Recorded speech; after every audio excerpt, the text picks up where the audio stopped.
大家好，欢迎大家参加今天的发布会。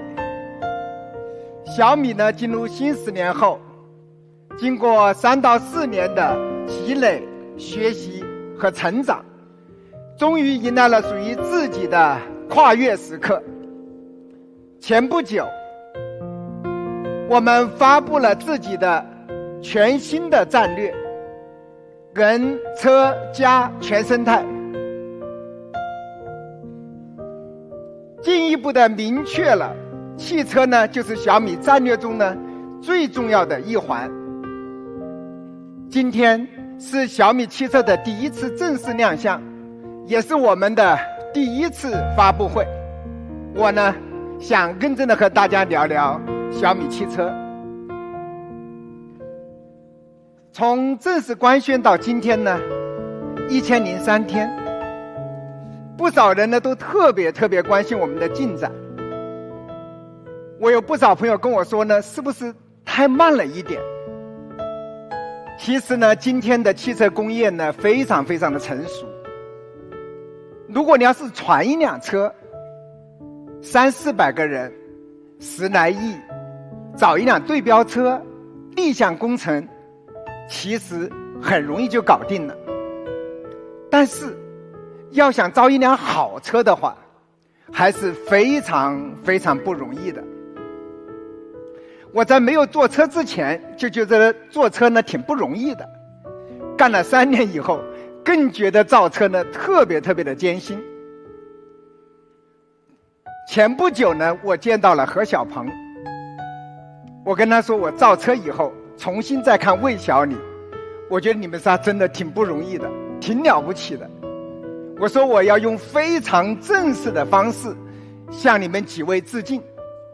所以呢，昨天呢我就发了条微博，还包了几个广告牌。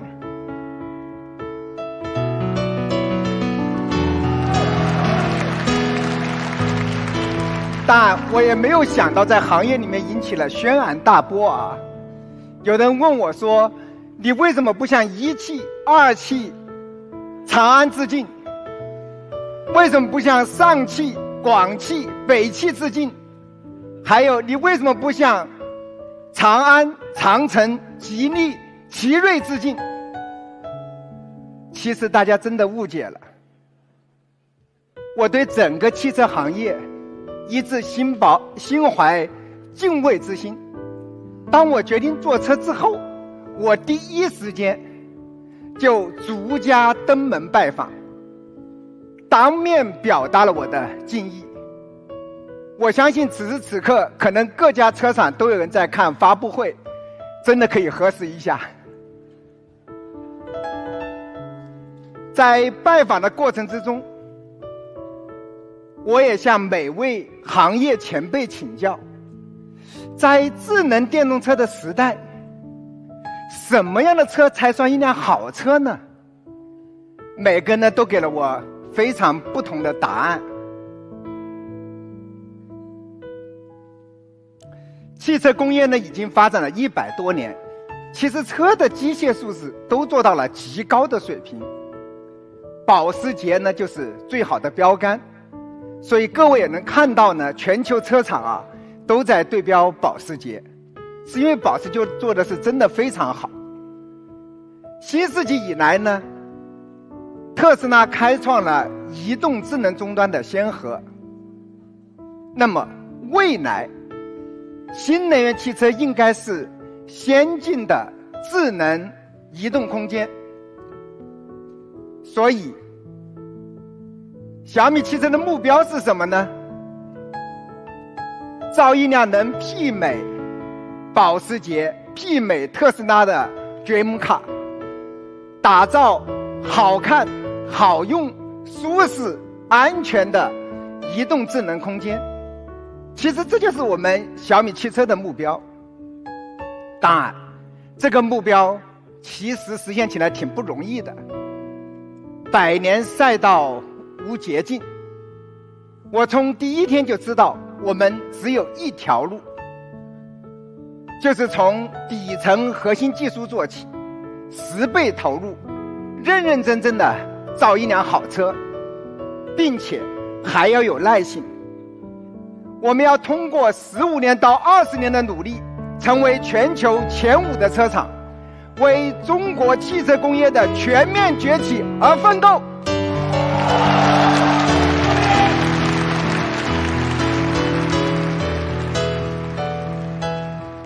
因为只有这样的目标，才能让我们在漫漫征程中，永远保持一颗一往无前的勇气和一往无前的决心。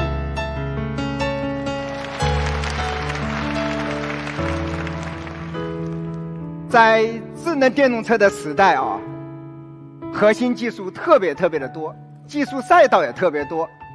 我今天呢，选了5个领域啊，简单的跟大家汇报一下。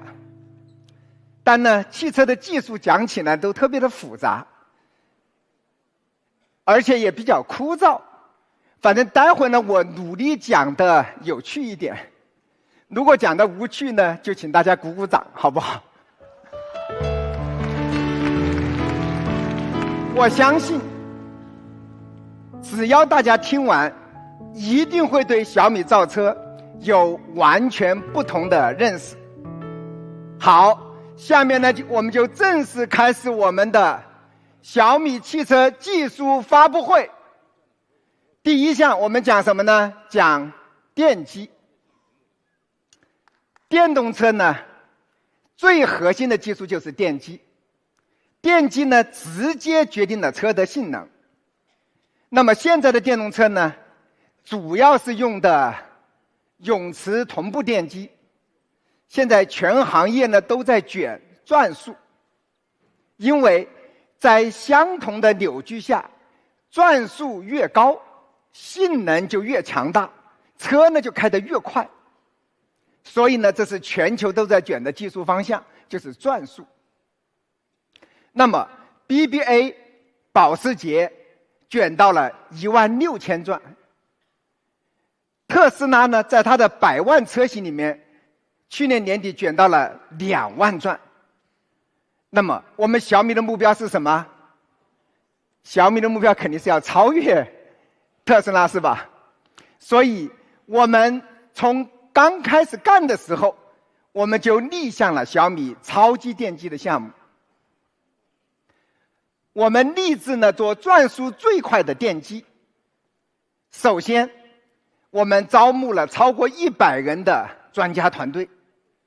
接着，我们又找了2家全球顶级的电机合作伙伴，就是联电和汇川，还使用了最先进的 AI 技术，克服了重重的困难，终于在去年年底搞定21000转。而且呢，我们一次还做了2个电机，一个叫 V6， 一个叫 V6S， 一个呢是299匹，一个呢是374匹，大概相当于燃油发动机6缸和大6缸的水平。为了大家好记呢，我们命了一个名字，一个叫 V6， 一个叫 V6S， 好记吧？那么这2个电机的性能都非常的出色，我们已经量产，并会在我们的首车中搭载。所以呢，我挺激动的啊！我们原计划呢8月份发布，8月份发布，我连 PPT 都准备好了，是吧？是可以媲美保时捷、媲美特斯拉了吧？这绝对是全球转速最快的电机。结果呢，我们推迟到今天以后，发生了一件很不幸的事情，被友商截胡了。友商呢，上个月呢发布了22000转，当时我挺郁闷的，我在想，我这发布会怎么开啊？我呢仔细研究了一下友商的电机，发现呢，他们除了转速啊，他们的扭矩呢比我们小很多，他们在最高功率、最大扭矩、功率密度等3个关键指标上都比我们弱不少，所以我还是可以自豪地说，我们 V6 和 V6S 依然是同档中最领先、最强大的电机之一。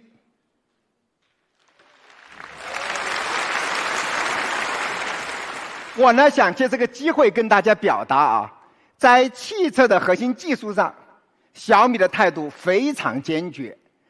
不管花多少时间，不管付出什么样的代价，我们在我们关注的核心技术领域里面，一定要做到行业领先水平。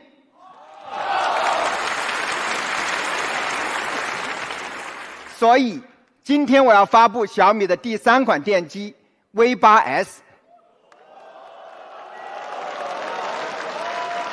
友商在发布会上放言说他们还有3000站没有解锁，今天我们直接解锁全球电机的巅峰表现。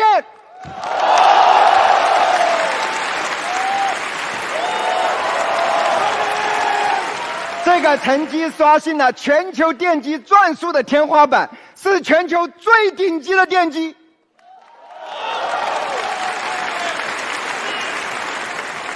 可能很有人会问，说这个电机的转速的提升难点在哪里啊？其实这个动力电机啊，它转得非常快以后，离心力越来越大，转着转着呢，那个转子的强度扛不住，就碎裂了。所以要做高转速的话，最难的是怎么能够提高转子的强度。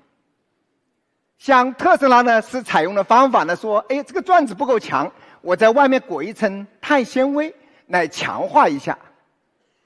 当时我们的团队在研究的时候呢，我们就在想，我们是不是回到事情的本质？你说这个转子强度不够，我们应该研究怎么样把强度提高。所以，我们的材料团队呢，和全球领先的合作伙伴一起，创新了新一代的超高强度的硅钢，在确保磁通量的情况下，做到了也是一个世界领先水平，做到了960兆帕的新一代硅钢。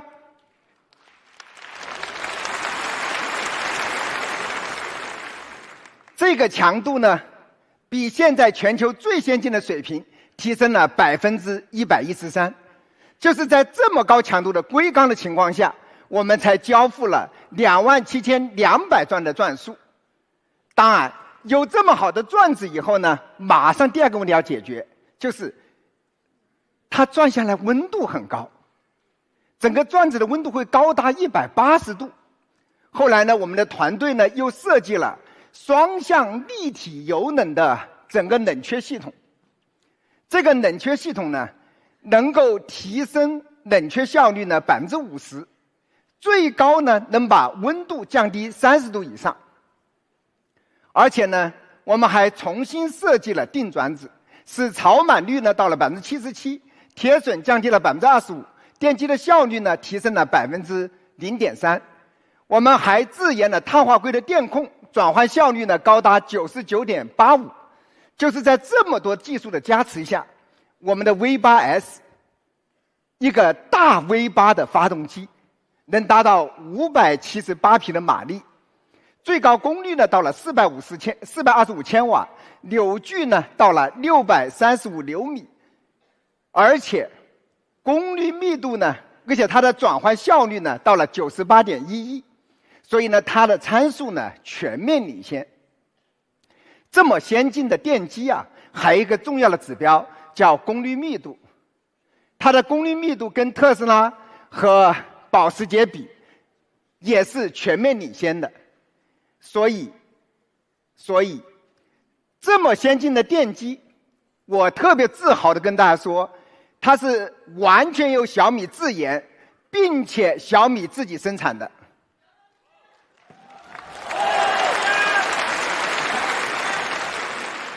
我们预计这个电机呢，将在2025年上车啊，2025年上车。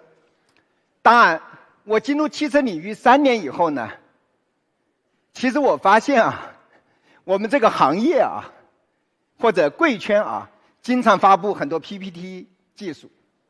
你以为这个技术已经很广泛使用了，可能是3年5年后才使用的技术啊。我也特别害怕我们小米进来以后，大家又觉得我们在吹牛，所以我干了生平第一次啊，干了件大事，请了一个权威的专家组对我们的电机技术呢做了一下鉴定。我呢邀请了中国电工技术学会、国家新能源汽车技术创新中心，组建了由11位电机行业的专家组成的专家组，其中有2位国家工程院的院士。专家组在鉴定完以后一致认为，小米呢在车用电机最高转速、电驱系统的最高效率、功率密度等关键指标方面处于国际领先水平。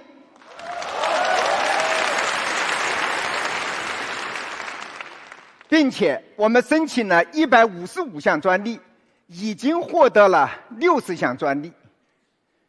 当然，在这个领域我们也没有止步，我们的团队呢又往前走了一步，在推进技术预研。我们呢也研究了整个碳纤维长袄的方案。特斯拉呢采用的是湿式法啊，我们呢采用了更先进的极光固化长袄工艺，它的良率更高，预警力更好。我们呢在实验室搞定了一个更夸张的数字，35000转，也申请了专利。当然，这项技术呢，距离量产呢还有一段时间。大家先来看一下我们实验室的测试视频。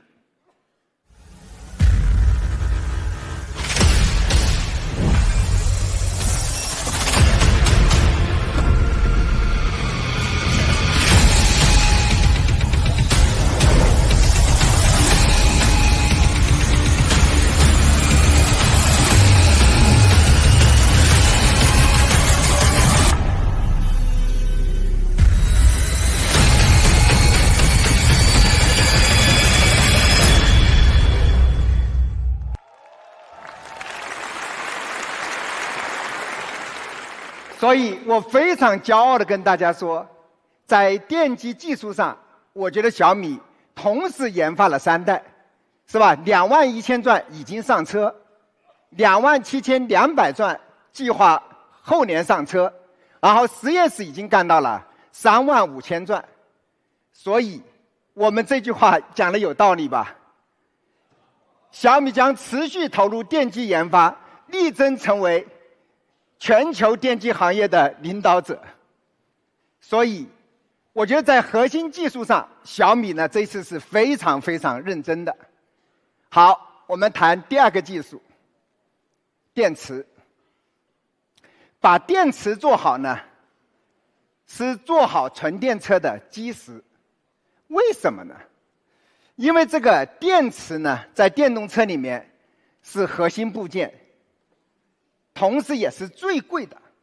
这个电池包呢，大概占了我们的成本的40%甚至50%，它直接影响了续航，影响了动力，影响了空间，影响了整车安全。所以呢，对于电动的车来说的话，电池包是一个很重要的部件。当然，今天呢，我们国内啊，在电芯技术上已经非常非常领先。我这么讲，不是小米要去做电芯，我们需要跟电芯最领先的公司合作。我们怎么能围绕电芯，把电池包和相关技术做到全球最好？所以小米自研了呢800伏的碳化硅的高压平台。最近呢，800伏呢特别火。这个很多号称800伏的车啊，实际上是不到800伏的啊。我仔细研究了一下，这个大部分都是有700伏，甚至有个别的呢只有500-600伏。当然，我也跟专家请教，大家说呢，超过500伏就可以号称800伏。我在想，我们干800伏还得认真干啊。我们干了多少呢？我们这个800伏是871。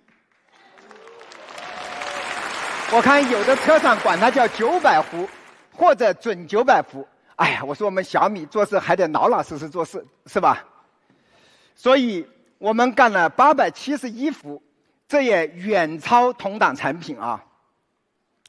我们的800伏高压电池包呢，是和全球最领先的宁德时代共同投资了上千名工程师，历时2年完成的。所以这个电池包呢也非常非常的强。而且呢，小米还自研了 C2B 的一体化电池技术。什么叫 C2B？ 这是个新概念就是把电池包做到车身的一部分，然后用它来替代整个车身的，比如说底板的一块。那么呢，这样做的好处是什么呢？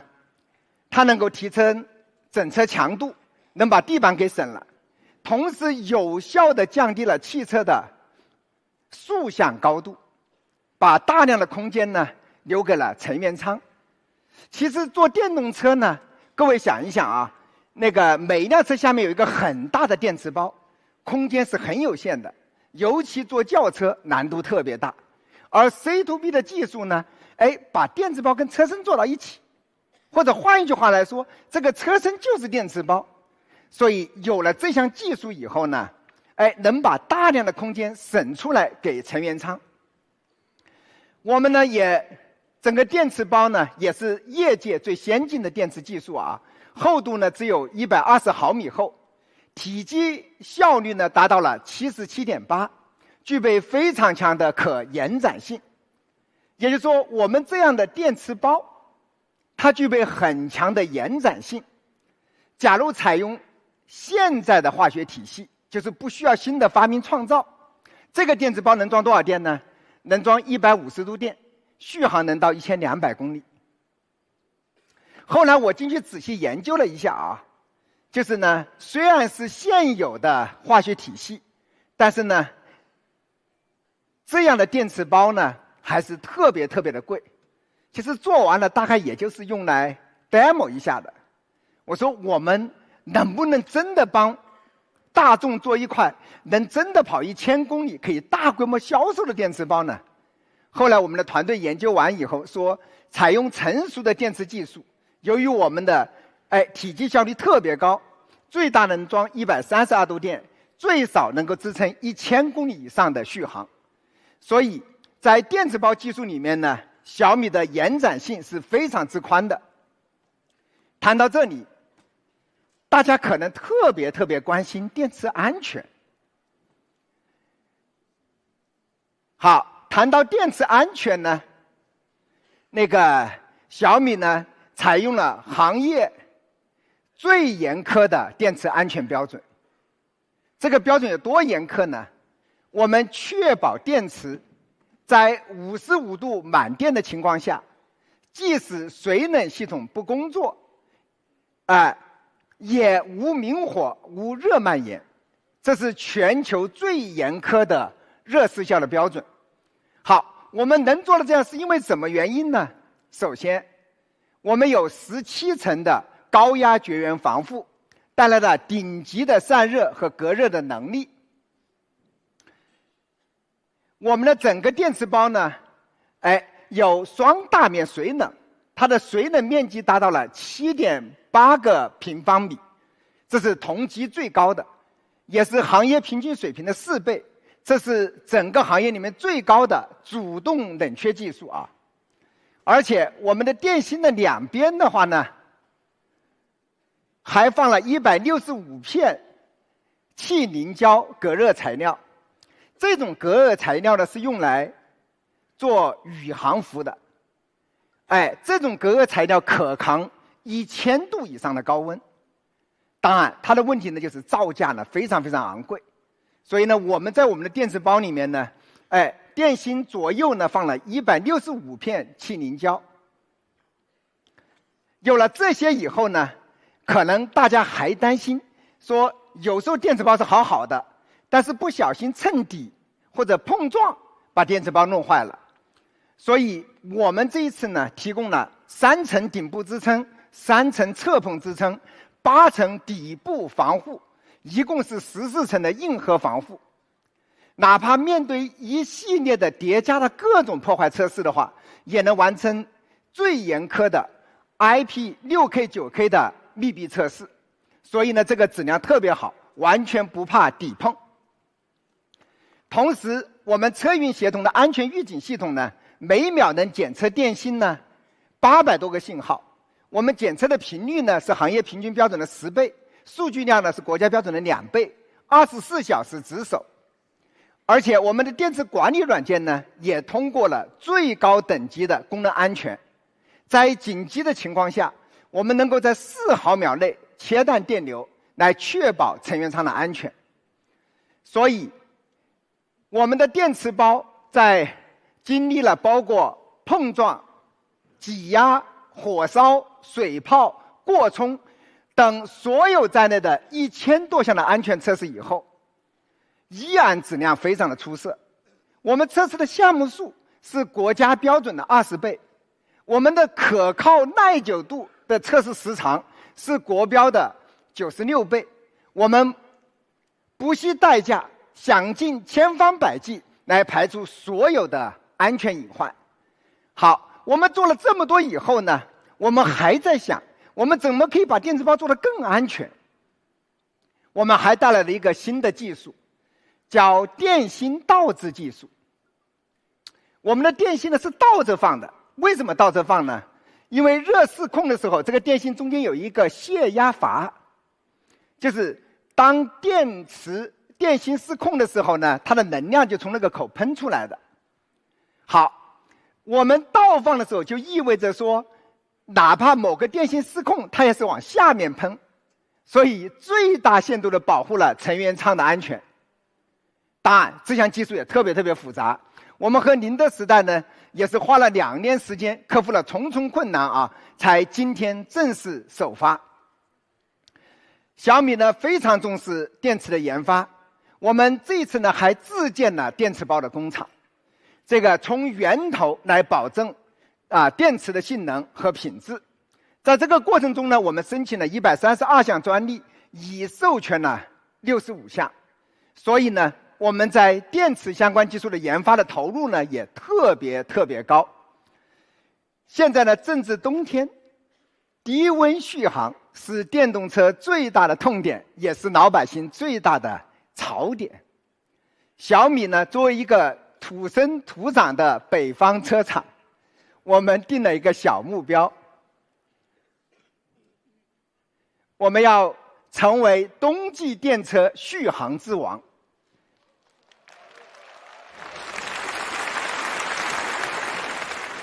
好，大家可能不是特别了解啊，我简单的介绍一下。电动车的核心技术呢，看电池，电池的性能发挥呢，主要看热管理。谁能把热管理做好，谁才能真正的在冬季续航里面水平才能高。那么热管理是一项什么样的技术呢？热管理还挺复杂的啊。热管理你就可以简单理解成空调，还挺复杂的。好。首先，在汽车里面呢，现在大家主要的是用的热泵技术。这个热泵技术的原理还是蛮神奇的，它就是从大自然中吸取热量，给你搬运到成员舱。它不是通过加热的方法，它是从大自然里面搬运热量到成员舱。这个概念有一点点费解啊。那它是怎么搬运的呢？比如说零下10度的温度，它就使用了比零下10度更低的冷媒，从自然界里吸取能量，然后再经过压缩剂升温，然后呢，再把这热量呢就传递给了座舱。大家听懂了吗？就是外面是零下10度，它只要使用零下15度、20度的冷媒，就能把温度给吸过来。这个原理其实很简单啊，可能一般人可能会很难理解啊。好，像这样的热泵技术呢，在电动车里面已经初步普及了。但是怎么样能做出更高的效率，这是各个车厂在卷的方向。那么小米的热泵空调，我们是一个高效的双模的热泵，我们有2种模式。第一种模式呢叫专热专供，直供成员舱。第2种模式叫一热多用，既供成员舱，也供给电池包，也供给其他需要升温的地方。这里面呢，我就简单的科普一下啊，因为电池包可能要在20度室温的时候，它的性能是最好的。所以你当零下15度的时候，你现在就一定要想办法把电池包的温度提高到20度左右，才能正常的工作。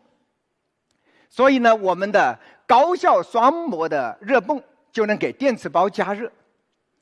而且呢，我们这个还有个特别强的功能，就是什么呢？就是零下15度，你也不用开加热器，就能从大自然里搬运热量。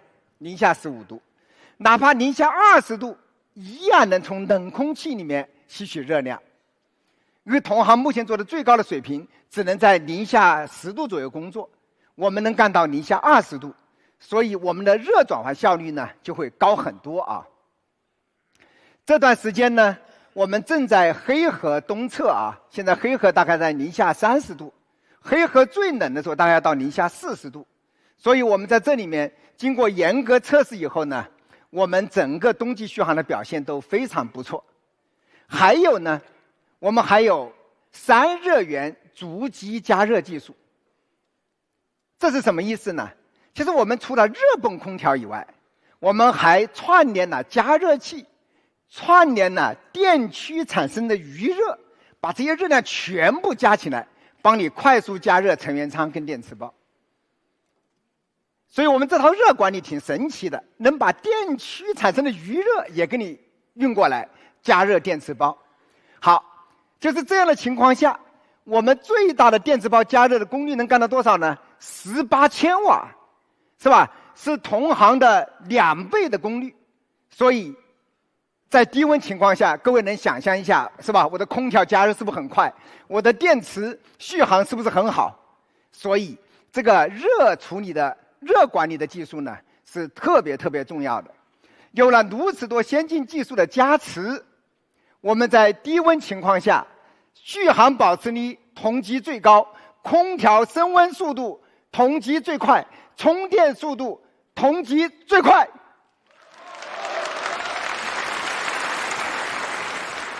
所以我有信心，我们小米汽车上市以后啊，那个冬季续航肯定是杠杠的啊。所以我们从小米汽车开始之初，这就是我们立下的目标，这个 flag 啊，大家可以拍下来啊，明天看看我们能不能成为电动车冬季续航之王。我呢，在电池这个方面呢，就简单的跟大家讲了4点。第一点呢，就是871伏的碳化硅高压平台 ，C2B 一体化电池技术，还有呢电芯倒置的技术。再者呢，按最严苛的电池安全标准来设计的。再者呢，强大的热管理能力，冬季续航无忧。好，我讲了2项硬核技术以后，我再给大家讲一讲第3项大压铸。大压铸呢，最近也比较火啊。那个特斯拉呢，开启了大压铸的时代，在2020年率先在特斯拉上海工厂安装了6000吨的大压铸，首次将70多个零件一压整合成一个零件。这一套东西呢，是特斯拉首创，带动了全行业啊。我们研究完以后呢，我们觉得这既然是行业趋势，我们就下决心自己建厂自己干。当然，我们设计的压铸件呢，比特斯拉还要大17%。我们计算了一下，我们压铸机的锁模力啊，最少要8000吨以上。最后呢，我们想来想去啊，我们干了9100吨。那么9100吨呢，比特斯拉上海的工厂的6000吨大不少，比特斯拉在美国工厂刚刚落成的9000吨呢，还大那么一丢丢啊。所以我觉得我们的同事可能抖了点小机灵啊。我也不明白他们为什么要干9100吨。我也是在新闻上看到特斯拉在美国刚刚落成的9000吨啊。我说我们的同事还是有点先见之明。好，这个东西是怎么干出来的呢？其实它比想象的困难要大。这个我们研究完以后发现它投资大，难度也特别特别高。说实话啊，这个大压铸的做出来的压铸件，虽然特斯拉讲呢成本得以大幅的优化，但我们怎么分析，它都比传统的方案贵不少，贵不少。我们当时想呢，反正既然是行业趋势，小米作为后来者，我们就一定要在行业趋势上绝对不能够押错宝，一定要全力以赴在行业趋势里面，是吧？那个走到前面。所以呢，在大压铸这个问题上呢，我们为了万无一失，我们的同事们呢就开始做方案。他们怎么做的呢？他们同时定制了3套，就是第一套坏了呢，还有第二套；第二套坏了，还有第3套。他们要确保把这个事情做成。当这个方案拿到我面前的时候，我一看就急了啊！虽然说我们小米不差钱，但地主家也不能这么整啊！我说你们是不是整2套就够了？后来呢，他们也挺听劝的啊，他们就整了2套，就是我们大压铸 A 和大压铸 B。说 A 坏了还有 B，B 坏了有 A 啊！我说好，你们确保万无一失。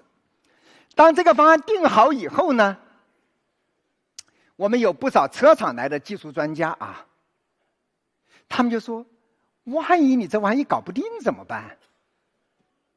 你这个大压铸搞不定的话，我车都出不来了。反正呢，我呢作为汽车行业的新人，我也没招啊。后来我说，要不这样，我们再干个传统冲压方式，同时干，是吧？反正我们10倍投入，我们就真的又同时干了一套传统的冲压方案。就这个厚地板呢，我们是3套方案一起干的。真的呢，我们也非常非常幸运啊。我们的团队呢也非常给力啊，我们就终于搞定了这套大压铸。你看，这是 A， 这是 B 啊。这个等合适的时候呢，我也会想邀请大家到我们的工厂去看一看。这绝对是一个工业巨兽。整个压铸岛呢重多少呢？1050吨，多大的占地面积呢？840平方米。是2个篮球场大小啊，然后他们按我做了个模特，你看我就在那里那么小，而且呢，这个东西有多大呢？我再给大家举个例子啊，半幅模具就有这么大。各位，我的身高是1.81米啊，它相当于2个我的高度啊，这个重呢86吨，很恐怖的。所以呢，你在这个大压铸这些压铸岛面前啊，你真的感受到现代工业的强大啊。我们定制了压铸机之后，我们还自研了整个压铸岛的全套流水线，一共60个设备，精密控制了433个工艺参数啊。这套东西呢都特别特别的复杂，而且呢，因为我们的压铸件又比较大，我们压铸件的技术指标要求特别高。我们研究完供应商的方案以后，最后发现这个材料呢，我们只能自研。我们的材料团队呢，和国家材料重点实验室一起研发了多元材料 AI 仿真系统。我们在配方里面添加了稀土、锆等微量元素，在1016万种配方空间里面，我们筛选了2种，开始做大规模实验。我们一共实验了1550次。就形成了这样的，这叫大压铸粉厂，就是绘料啊，大压铸粉厂。最后的话呢，我们研制成功了优秀的合金材料小米泰坦合金。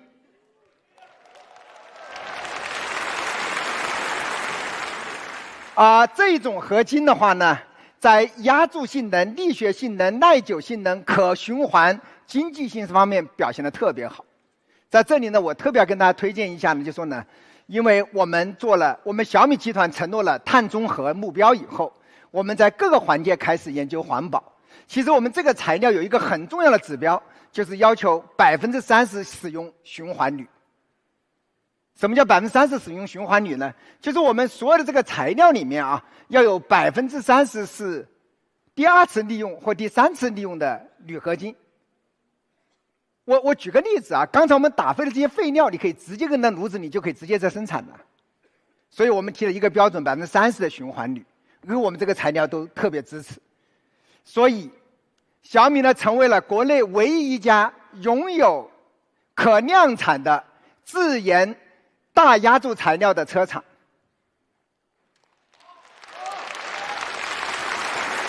好，我们拥有这么强大的大压铸的制造能力呢，我们做了72合一的这种厚地板，我们的厚地板全是大压铸做的，它的性能呢非常的优异，焊点减少了840处，重量减低了17%。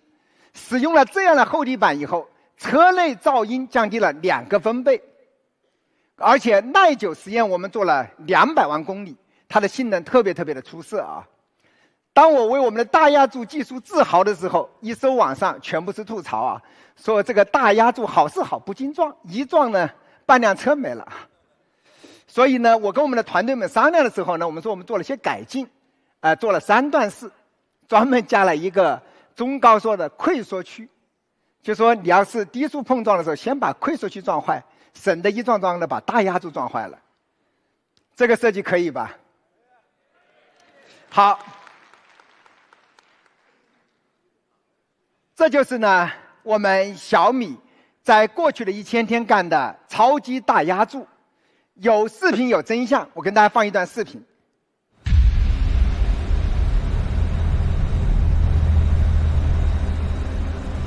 小米超级大压铸，汽车工业的新可能从此开始。拥有9100吨索摩力的小米超级压铸机，重达718吨，以工业巨兽重塑汽车制造。围绕工业巨兽的是小米全站自研一体化压铸机群，占地840平方米，贯穿制造全链路，化繁为简，72个零件合二为一，打造一体化厚地板，抵达制造新高点。驱动工业巨兽的灵魂，从底层材料创新而来。自研合金材料，小米派坦合金，通过小米自研 AI 算法，从1016万种配方中遴选出兼顾强度、韧性和稳定性的最优合金配方，毫秒之间驱动一切可能。制造和材料的双突破，让新的标准造就一体化的工业奇迹。这就是小米超级大压铸 Hypercasting。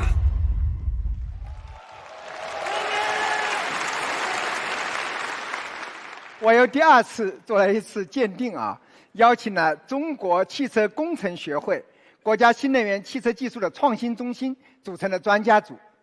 这个专家组的评价是，项目的总体技术达到了国际先进水平，在超长流长、结构、材料、工艺、性能的研究方法、材料性能的预测模型达到了国际领先水平。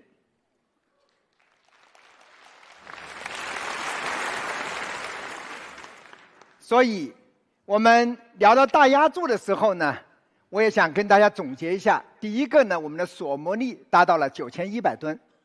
第二点的话呢，我们自主研发了整个压铸岛的流水线技术。第三个的话呢，我们自研了小米泰坦合金。好，这是我为大家介绍的3个硬核技术啊。下面的话呢，介绍智能驾驶，这应该是小米作为一个科技公司的长项啊。智能驾驶的话呢，是小米重点投入的技术赛道。在去年8月份的时候呢，我跟大家简单汇报过，并且呢，我们也明确了我们努力的目标，就是2024年进入行业第一阵营。大家知道呢，这个领域也特别卷啊。那么，我们为什么这么有信心？主要是3点。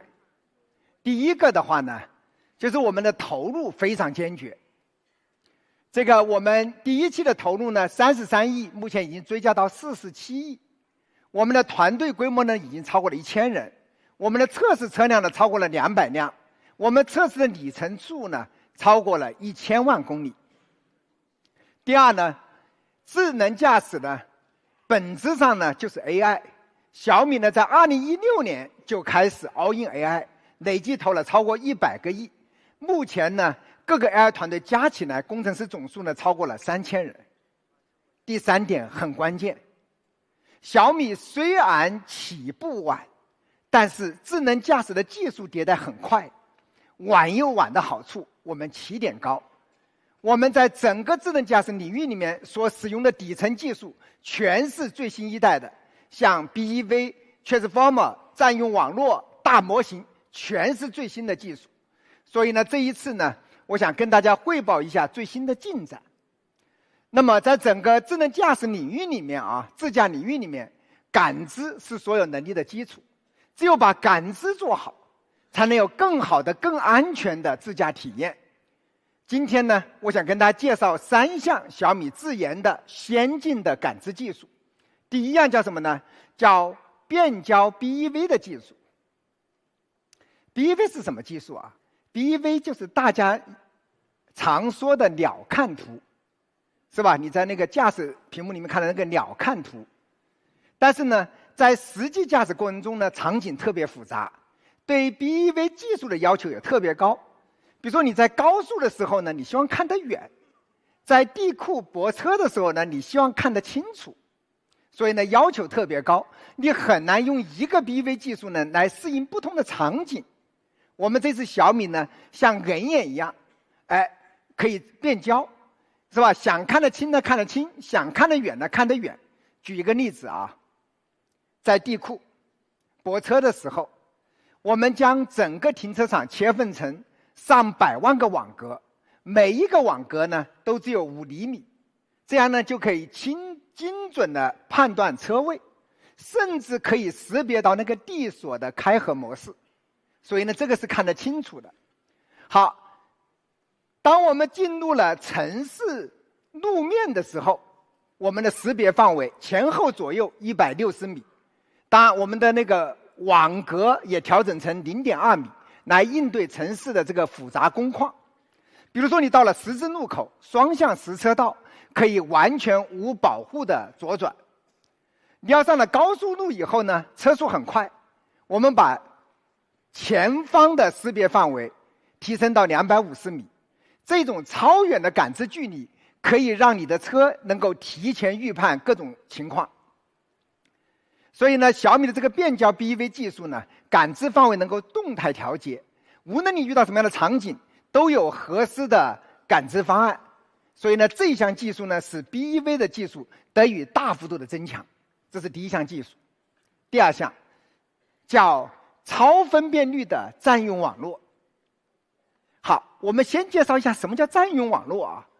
就是传统的占用网络呢，它把整个障碍物和世界描述成一个一个方块，有点像哪个游戏叫《我的世界》那个游戏，就把它搞成一个一个方块。那么每个方块的精度呢，0.2米到0.3米，0.2米到0.3米。各位想一想啊，这么粗的精度，所以那些小东西会经常识别出错。好，那么他们为什么要发生这样的精度呢？其实受限于算力，就是因为我们车载这个算力是不够的，所以我们经常把精度设成0.2米到0.3米啊。小米这次呢加入了超分辨率的矢量算法，我们把可视的物体呢模拟成由连续曲面组成的立方体，就是我们加入了矢量算法，把它做了拟合。这样的话呢，它虽然同样是这样的精度，但是呢，它描述的准确性大幅度提升了。当然呢，我们这一次啊，为了准确描述的话呢，我们把精度也降低到0.1米，再加这个算法，我们就可以准确判断异形障碍物。像哪些异形障碍物？比如说这个临时的这个红绿灯，我们一识别拟合成这样的时候，你就可以准确的识别了。那么我们再来看一下啊，这个它的难点是什么呢？是这个收费站的抬杆。好，特斯拉的方案的精度是0.32米，你看，在它的系统里面，这个抬杆就显示成这样的，因为它有一定的斜度。在国内的水平里面是这样的，小米就可以真的跟你拟合成一条杆子了。所以有了这样的技术以后的话呢，我们就能轻松识别各种异形障碍物。所以大家可能在很多报道里面，经常有一些自动驾驶可能出错的时候，是因为它碰到它不认识的异形障碍物。那么这种技术的话呢，还有一个障碍，就是下雨天、下雪天。在下雨天的时候呢，注意一下雨，地面上全是雨的时候，它就给你把雨识别成障碍物了。这样的车要么就紧急刹停，要么就绕行。这一次呢，我们在这个算法里面加了什么呢？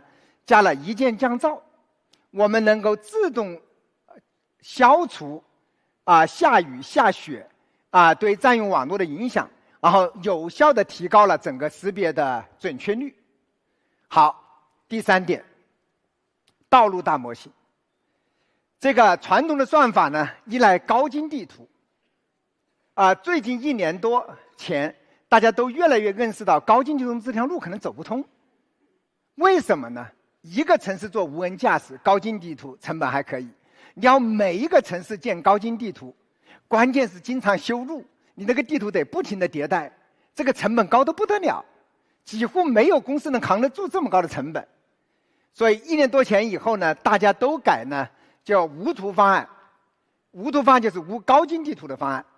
那么小米的算法呢，不依赖高精地图，我们通过大模型能够实时生成道路的拓扑结构。它的效果呢是可以媲美高精地图的，我们实时生成这个拓扑结构。而且呢，我们这个算法还能很神奇，还能像人一样实时判断路面的情况。比如说前面有修路，有个修路，它可以自动设定凹形的这个路线，准确生成行驶的引导线，能够顺利的绕行过去。所以这个大模型也给自动驾驶带来了非常多的好处啊。可能讲了这么多算法，大家听上去有点无趣，要不呢，我们看一下一键到底的测试视频，好不好？好，前段时间呢，我们有几段视频泄密，其实是因为我为了拍这个视频，结果各位了解吧，就是没有伪装，你要去拍户外视频是非常容易泄密的。所以后来我坚持说，我们一定要拍实车的，不要那个有伪装色的，所以把我们的同事也折腾惨了啊。好，我们第一段视频呢叫城市领航测试。城市领航呢，我们选了什么地方呢？当时说实话时间比较紧啊，我们就选了我们小米科技园的附近。刚下完雪，下午5点晚高峰。其实我们小米总部的附近呢，那个路况是特别复杂的。这个当我看了一下测试视频，还是我很惊讶，那个场景特别多，需要礼让行人，避让加塞车辆，拥堵路口左转右转，还有绕行公交车、绕行外卖车、绕行施工路面，全程零接管。要不我们一起看一下。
厉害吧？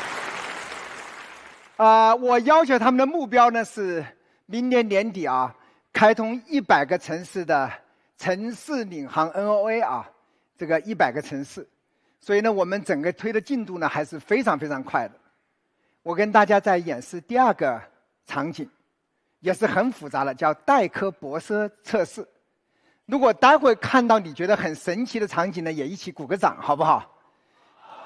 好，这个场景呢是在哪拍的呢？就是在东莞，一个网红打卡地。那里有个很出名的咖啡厅，我没去过啊，在7层楼顶的露天咖啡厅。这时候我们的驾驶员提前下车，车自动开到7楼停车场来泊车。中间这些场景，比如说先过闸机、旋转式的弯道，更重要是中间还会会车，它会倒车让行，还有礼让行人。在楼顶极其狭窄的车位，你看它怎么掉头倒车的。最后呢，驾驶员还可以拿出手机智能召唤。要不我们一起看一下视频，特别神奇。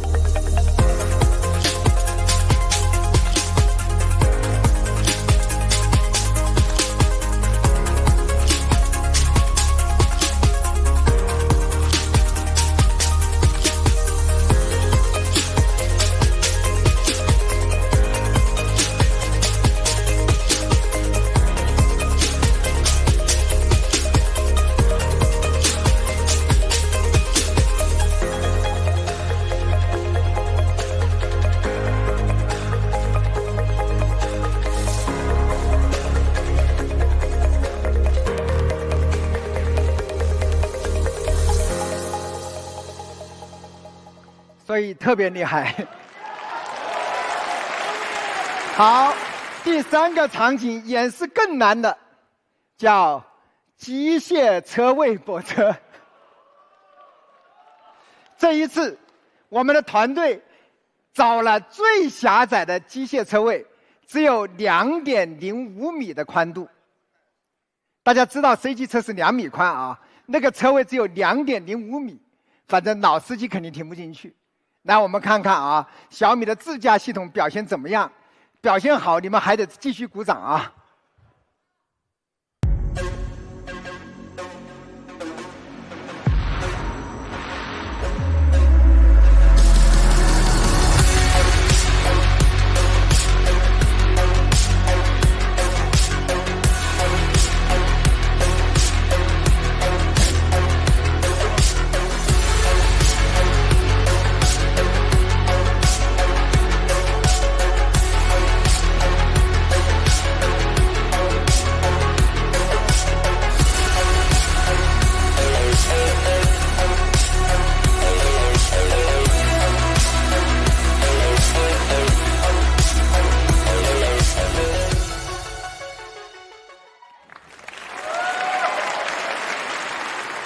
我觉得最神奇的是，他还会最后把那个后视镜收掉，因为边上太窄了，要他直接停上去，肯定给你把后视镜撞掉了。好，那么为什么这么神奇呢？它背后呢是端到端的感知决策大模型，这是全球首个量产车支持这项技术的啊。好，它的原理是什么样呢？它的原理我简单的介绍一下啊。原来的泊车算法，感知跟决策是分2步。它首先用我们的激光雷达，用这个摄像头，先把距离测准了，然后再给你算好路径，再倒进去。所以今天绝大部分的自动泊车都是这么做的，就是先算准。我不知道大家刚才记不记得我们讲过那个。讲过这个占用网络啊，讲过这些东西的时候，它的精度是多少呢？它的精度是0.1米，所以自动泊车需要比较大的车位才能停得进去。像这种机械车库，两边经常只有0.05米的距离的时候，是很难停得进去了。那么，采用大模型以后，感知决策2步并1步的算法，它是怎么做的呢？它其实是在模仿人的决策过程。它是先做一个初决策，先初对齐，然后通过端到端的大模型多次微调，每次调一点，每次调一点。虽然精度没有变啊，但是它每次调一点，这样呢把车准确的停进去了。所以呢，这是全行业第一次做到这么神奇的技术啊，就是 2.05 米的这么窄的机械车库都能停进去。大家听懂了吗？哎呀，我觉得我讲的还是有问题，我要不倒过来重新讲一遍？需要吗？我想不需要了，要不我回头写个长文再介绍一下啊。我们的那个测试工程师说，这个比老司机还厉害，说他测试了1通宵，没有1次失败的。所以这个大模型给自动驾驶也带来了非常多的创新啊。小米自驾呢还有很多很多技术，以后呢我们找机会再慢慢讲。当然，这样的自驾的算法，我觉得依托于强大的硬件平台啊。我们的算力配备了208个 TOPS 的算力，采用的 NVIDIA 的2颗 Orin X 的高算力的芯片啊。而且我们的感知系统有1颗极光雷达、11颗高清摄像头、3颗毫米波雷达、12颗超声波雷达啊，是非常强大的感知系统。尤其是我们这个极光雷达，一体化的极光雷达啊，这个它安装在车顶，像瞭望塔一样。其实这个车顶是最好的位置，这个最远的能够探测200米，每秒生成150万个点云，128线程。我们也做了大量的冗余的安全设计，包括像自研储物算法等等啊，来弥补摄像头的不足。所以有如此强大的感知系统，我们的整个自驾呢，其实能力也蛮强的。所以讲到这里啊，我对我们的团队还是很有信心。我相信呢，他们一定可以做到这个目标，2024年进入行业的第1梯队。当然，我更想说的是，再多给他们一点时间，一定要干到行业第1，好吗？所以我们这个行业现在卷得不得了啊。不过我们小米从小就是被卷大的，我们不怕啊。好，到了下面一个最卷的技术，叫什么？智能座舱。这应该是小米最强大的，也是米粉朋友们最期待的啊。来看看我们智能座舱有多强大啊！智能座舱呢，最重要的就是中控大屏。中控大屏，今天啊，车厂啊，中控大屏是百花齐放，形态各异啊！大家的创新好像都在那块中控屏上啊。我们坚定地选择了16.1英寸的大屏，3K 分辨度，超窄的4边框，好像没啥创新。但是本质上，各位，这是我们的专业啊。本质上我们选择了什么呢？选择了一个高规格的超大平板上车。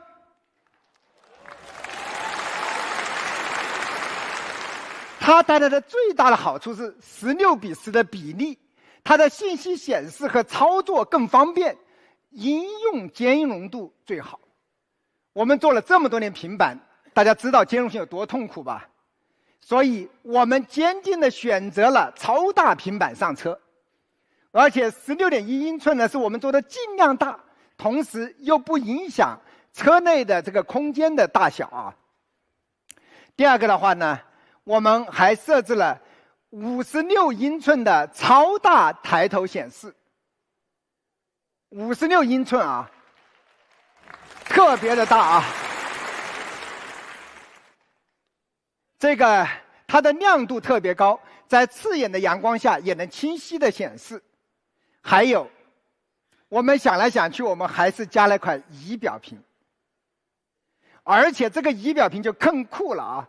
我们还有点小心机啊，我们是一个可旋转的仪表屏。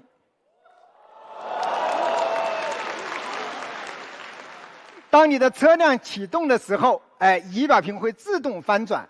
这个仪式感满满啊！所以我说我们小米做车还是要有一些豪华感啊。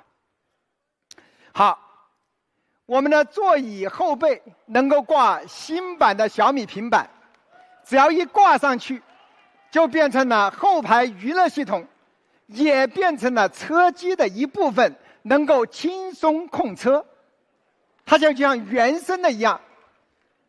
好，这就是小米强大的5屏联动的座舱系统，而且为了保证极致的流畅和体验，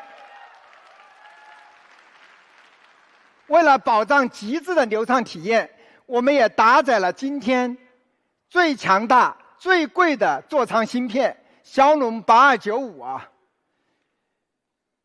讲完硬件以后，其实大家更关心这个澎湃 OS 上车。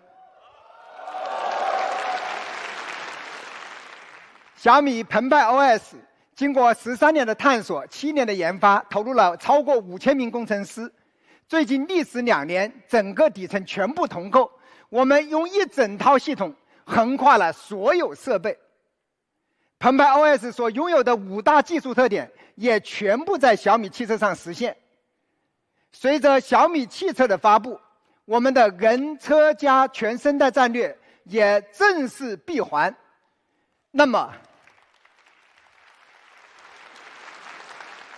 澎湃 OS 在车机上的体验非常的强大，我今天只讲3点。第一点，和手机平板一样，不用学习也能轻松上手。整个体验对小米手机的用户来说，就看起来整个体验跟手机完全一样，这个完全不需要学习。好，我跟大家演示一下有多神奇啊！首先是一个3D 的数字化车模，非常的精致。这个车模的颜色配置与真车完全一致。然后第二点的话呢，还能跟外部的环境完全同步。无论是下雨、下雪、白天、夜晚，都是沉浸式的体验，甚至能够清晰地看到雨滴从玻璃流过的细节。还有从外饰到内饰穿梭式的一镜到底，都是这样旋转的。行车界面常用的 SR 地图、音乐都用卡片的方式来显示的，而且应用了小米最先进的多任务的柔性框架，可以左右切换卡片，自由的布局。而且随着添加的卡片越多，还可以直接多桌面。更酷的是啊，还可以调整卡片的大小，是吧？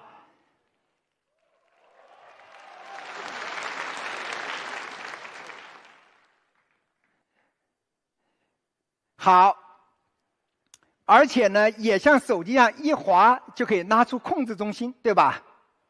好，你要是在副驾方面滑的话呢，它的功能会少一点，只能调座椅啊、温度之类的，是吧？不能调车了啊。所以这些小细节呢，都做得特别的细。这是第一点，就特别容易用。第二点是什么呢？第二点就是快。是吧？开机快、启动快、升级快，系统极其流畅。好，我们来看第一点是什么？极速启动 1.49 秒，一打开，就启动了。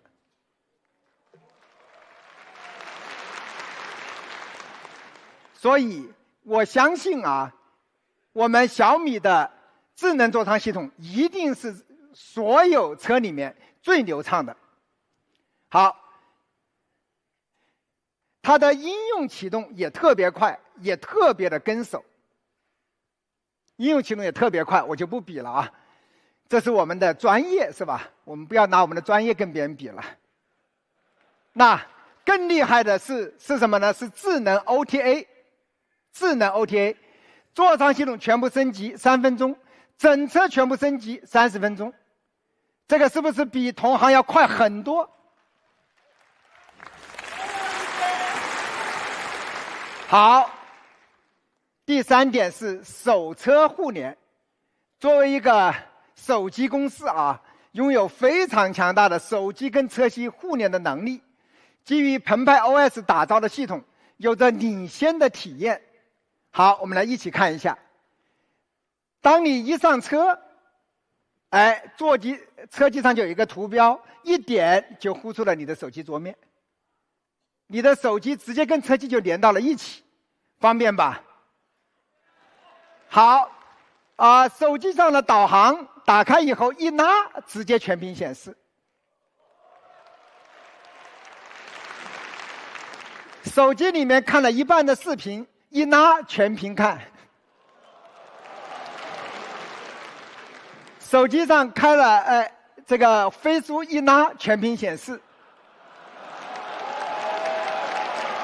所以特别方便。包括很多人喜欢在车上开手机视频会，你到手上一拉就是全屏开视频会。所以整个跨端互联里面还有非常多惊喜的体验，以后我们也慢慢讲啊。所以我说只讲3点。那么米粉们都知道，小米最强的是什么？是生态。我们的座舱系统呢，有强大的应用生态，这就是我们为什么选个大号的平板的原因，是因为强大的生态。首先，我们深度适配了主流的车载应用。第二个，小米平板生态无缝上车。小米平板呢有超过5000种应用啊，但我们的工程师呢决定呢逐一筛选，体验好的才让上我们的车啊。所以呢，大家会陆续看到越来越多的小米平板应用在整个车机里面全线展开了，所以整个车机的系统就会越来越丰富。第3点更强。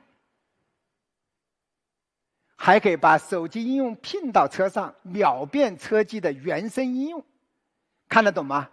那我们看视频，比如说抖音，在手机上一拉，就拼到了桌面，就直接变成了车机的应用。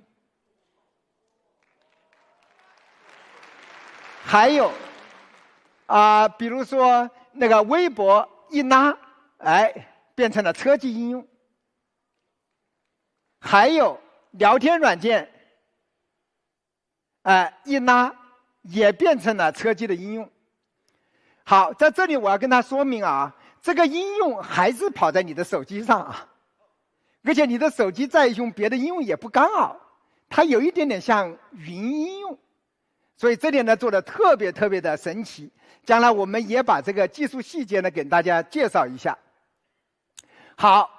所以小米的智能座舱系统拥有强大的应用生态，我们适配了主流的车载应用，我们兼容了整个小米平板的应用，而且你的手机的应用也能变成车机的原生应用，所以这样的软件应用和内容生态呢就变得非常的强大。那么我还想跟大家推荐的是，我们还有极为庞大的硬件生态。那么哪一些呢？米家的设备同账号免密码直接无感上车。你的智能设备只要同账号一拿到车里，自动连上了车载的 WiFi， 就全部可用了。而且我们还为车打造了专属的 Car IoT 的专属生态。那么有多少种呢？第一种，这个屏的四周都可拓展，带拼点、带磁吸的。这个中控大屏四周都有拼点，下面还带磁吸，可以做什么呢？有很多种设备可以直接吸上去，比如说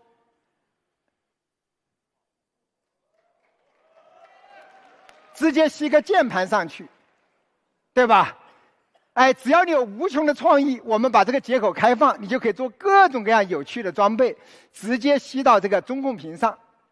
还有那个中控台下面的储物空间里面，我们也设计了标准接口。你也可以装各种设备。我们装了一个什么呢？智能香薰机。自从3种相型，这个是一个标准接口，也可以装各种各样的设备，里面也有电源，也有磁吸，还有我们的座椅后背还有标准化接口，支持拓展平板，还支持拓展小桌板，衣架最大承受20公斤，也带电源，所以呢，它也全部都支持。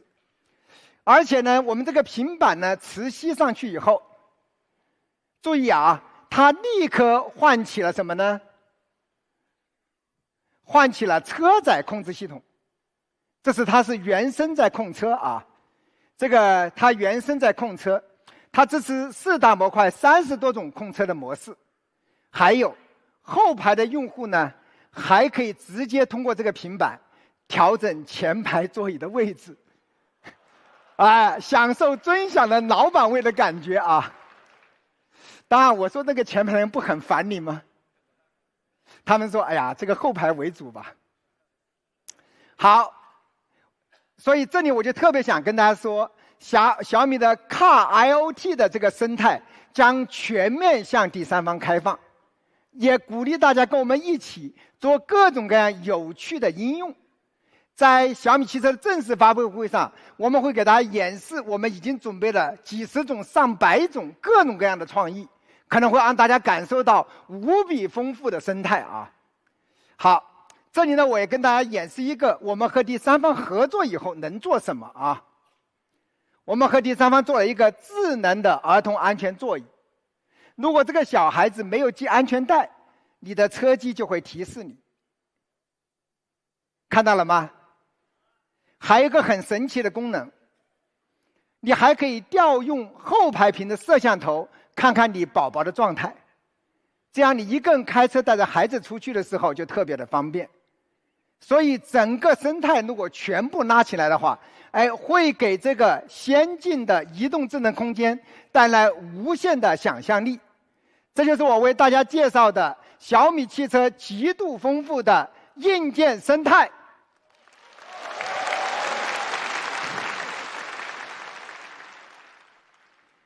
聊到这里呢，还有很多人啊不知道我们小米14特别好用啊，还在用苹果啊。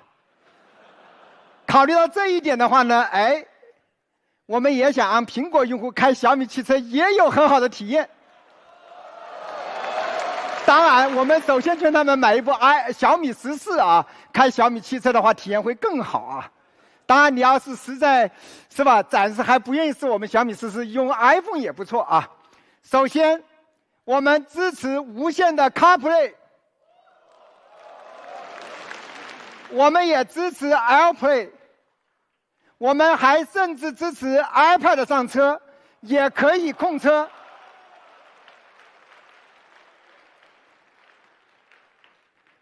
所以讲到这里，大家相信了吧？先进的小米澎湃 OS 的加持下，我们第一次实现了人车家全生态完整闭环。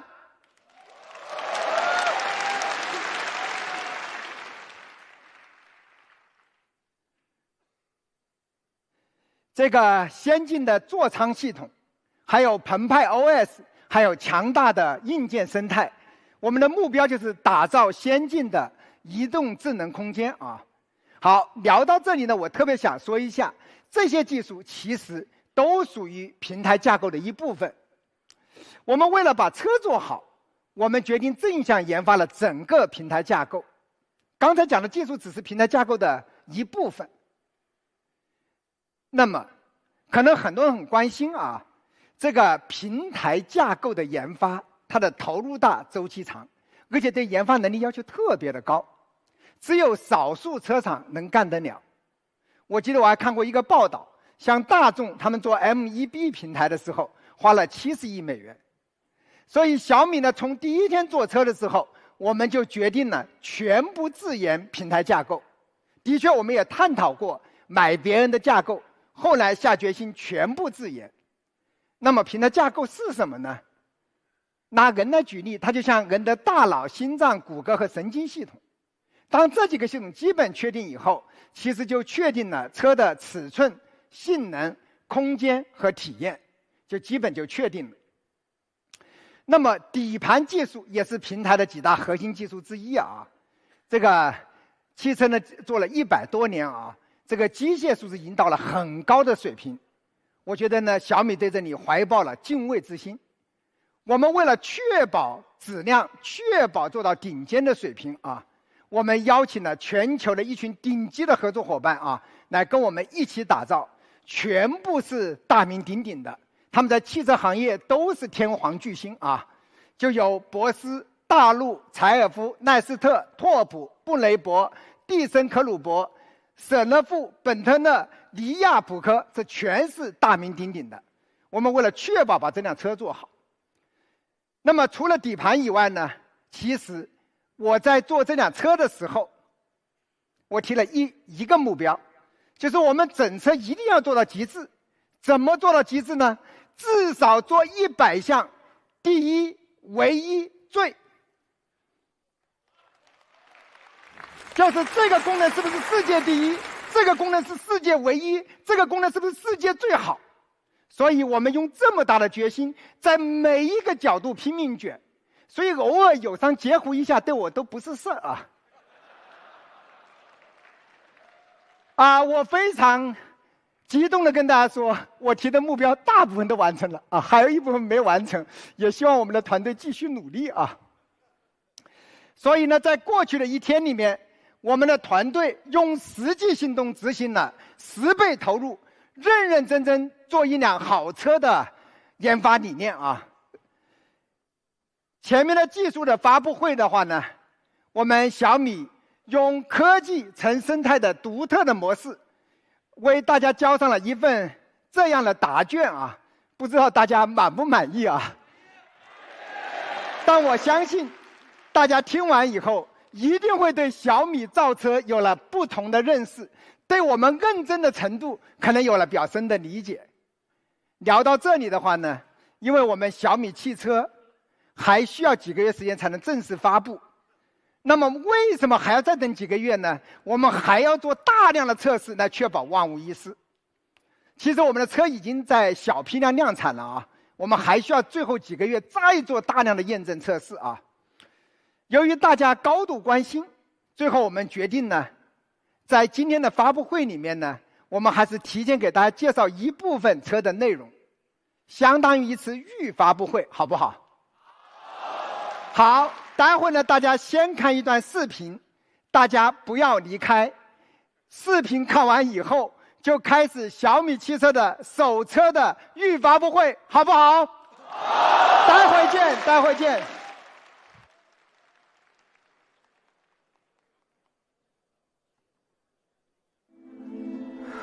人心里一瞬间有多少个念头？这个世界跟得上吗？你想有光，就有了光；想有风，就有了风。最好是春风，每一处都恰到好处。我们学习你的恰到好处，甚至在你意识到它之前。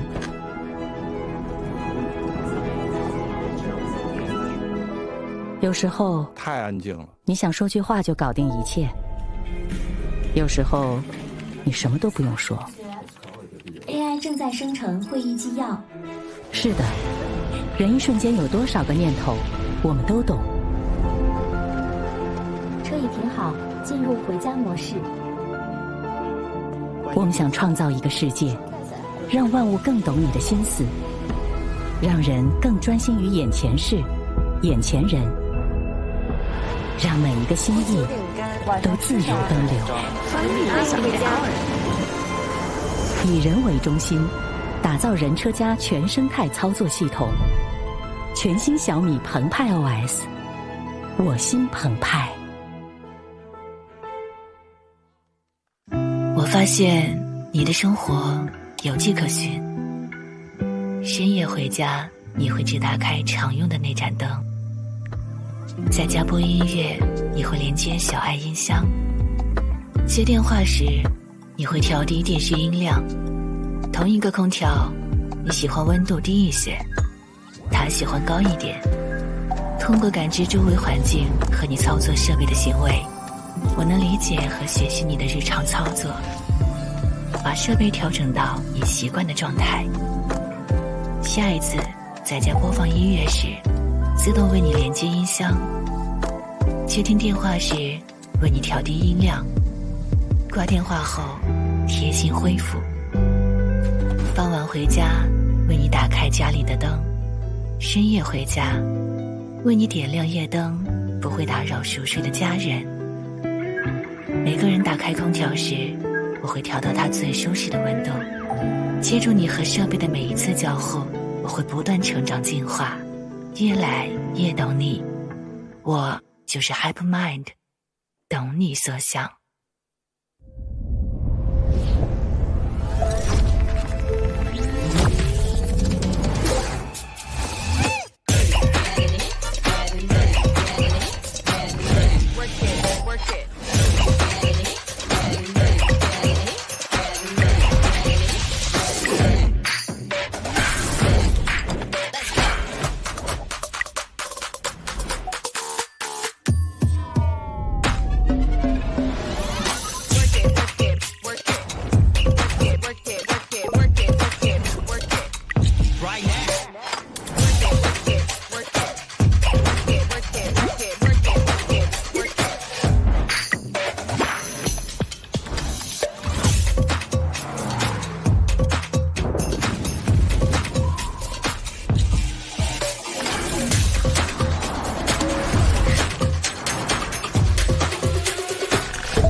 好的，尾翼打开，悬架高度已调低。Picture like Malibu, I'ma have you on tiptoes, watching my diamond afterglow. I know you wanna take me home, I'm on the way, on the way.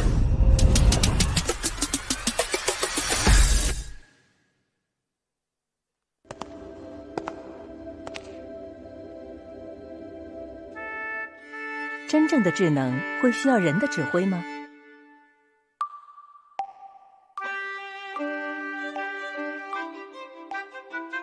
真正的智能世界里，每辆车都能听懂人的需求，灵活百变；每个人都能让心意自由奔流；每个家都能扩展出无限可能。系统主动协同，默契地回应你的心念。我们在为你创造这样一个世界，让小米汽车和超过6亿台智能设备随心意而动，构建人车家全生态。小米澎湃 OS。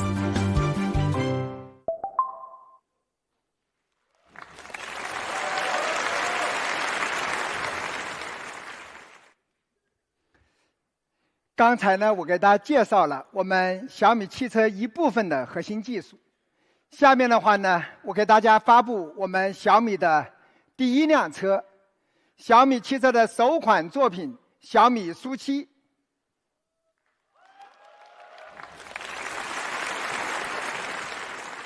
小米苏7呢，定位 C 级高性能生态科技轿车。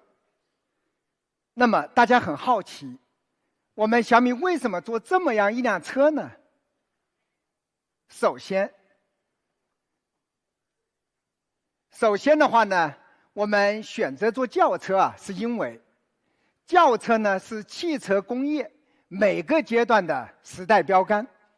那些被历史所记住的大部分名车都是轿车，做轿车呢更有机会做出我们这个时代的代表作。所以呢，我们坚定地选择了做轿车。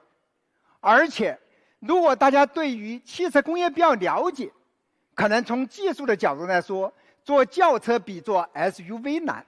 所以我们行业有一句话叫低车容易高车难，低车就是做轿车是比较难的。所以小米呢，在所有技术决策里面，我们都选了最难也是最远的道路啊。第二点的话呢，高性能是小米的基因。小米骨子里就有对性能极致的追求。第3点的话呢，科技成生态，因为只有科技和生态，小米才能做出好看、好开、舒适、安全的移动智能空间。有人问我说：“那你们这辆车的用户是谁？你们为谁造的这辆车？”我想，他们应该是一群喜欢先进科技、有品位、热爱生活的人。其实，他们就是我们这个时代的时代精英。那么，小米汽车的目标呢，就是科技跨越，人车合一，用最先进的科技和最丰富的生态，让每一个驾驶者都拥有人车合一的驾控感，也要让每一个坐在车里的人还能享受到最懂你的智能生活。下面，我想请大家用最热烈的掌声来欢迎一下我们小米SU7。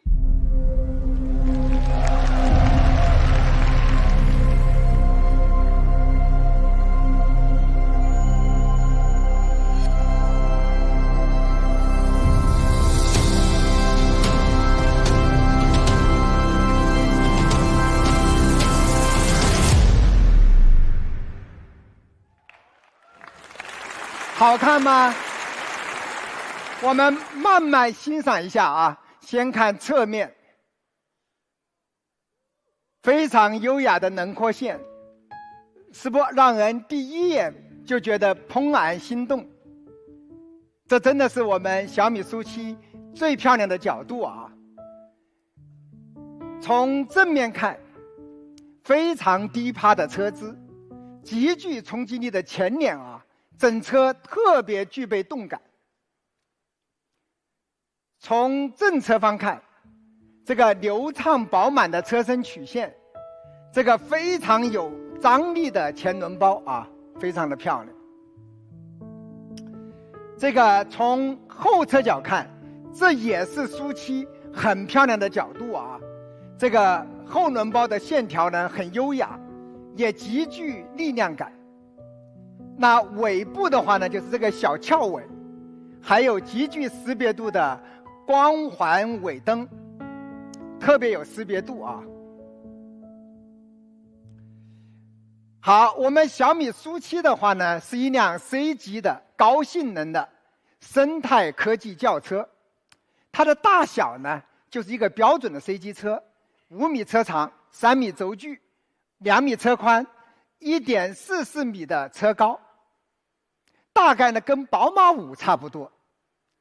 我也不明白啊，进了我们国内车圈以后，大家都叫7系。后来呢，我也跟大家改成7了啊。我要叫SU5，大家可能觉得不好，就改SU7啊。结果后来我发现有的同行 B 级车也叫7，我就不知道该怎么搞了。而且我们这个车圈呢，这个命名都很夸张啊，是没有标准版的说，一上来都是 Pro Max 啊。这个各种尊享版什么那个名字都挺夸张的啊，括号不算吐槽，刚致敬完了就不吐槽。好，所以各位理解了这个SU7，这个7就是表示跟宝马5差不多大。那么，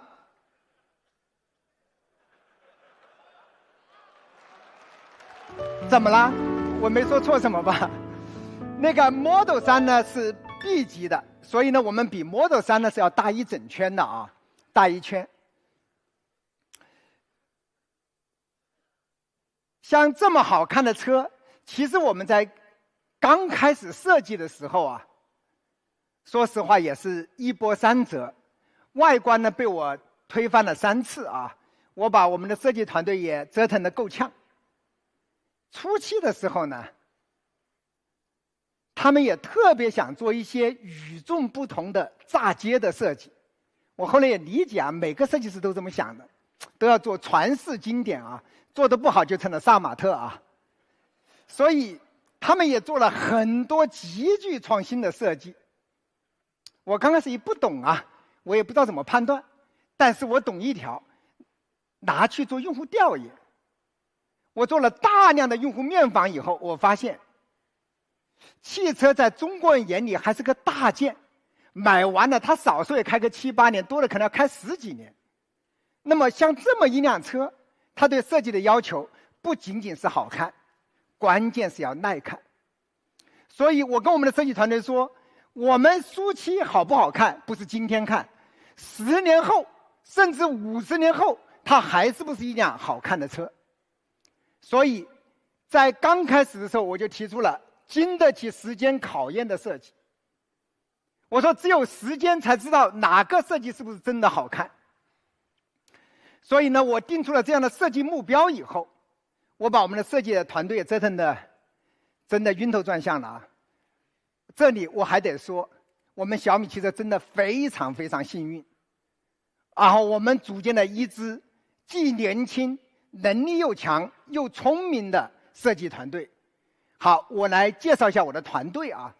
首先介绍我们的首席设计师李田园。李田园可能是在国际上最知名的中国设计师了啊，他是宝马全球的首位中国设计师。他就是在看了我1003天前的场发布会，激动不已，主动请缨参加小米汽车的创业，然后举家从德国搬回来的啊。那么他做了些什么作品呢？最有名的作品呢是 iX， 就是电动 SUV 的旗舰，就是他牵头设计的。他定义了宝马 i 系列的设计语言。他还做了宝马的概念车，这个叫 iVision Circular， 他重新定义了宝马标志型的双肾啊，他重新定义了。还有一辆车，宝马的新七系，去年发布的新七系，就是田园同学做的前期设计，是吧？大家还记得新七系啊，前低后高，大家叫挠里挠气啊。还有里面的很豪华的各种灯啊，我们私下说叫夜店风啊。我说这肯定只有中国设计师带过去的，这都是李田园的创意啊。抱歉，我说多了啊，希望田园兄不要介意啊。他非常非常的强啊。第二位呢，裘真，这个小伙子也很帅啊，他来自于奔驰德国总部的外饰设计师。他最有名的作品呢是 EQXX 全球量产续航1000公里的概念车啊，就是实测1000公里的全球风阻系数最低的概念车，就是裘真做的。那么我们的内饰负责人信呢，是前宝马的高级内饰设计师，他的代表作有宝马 J4 的跑车内饰和宝马 X1 的内饰啊。这是一群非常有才华、全部超过10年经验的年轻的团队，来自于全球各大知名车厂啊，非常非常的强。所以他们在这一款车里面倾注了非常多的心血，远超过大家想象。所以呢，我建议呢，先听听他们谈谈他们怎么设计的舒淇这款车。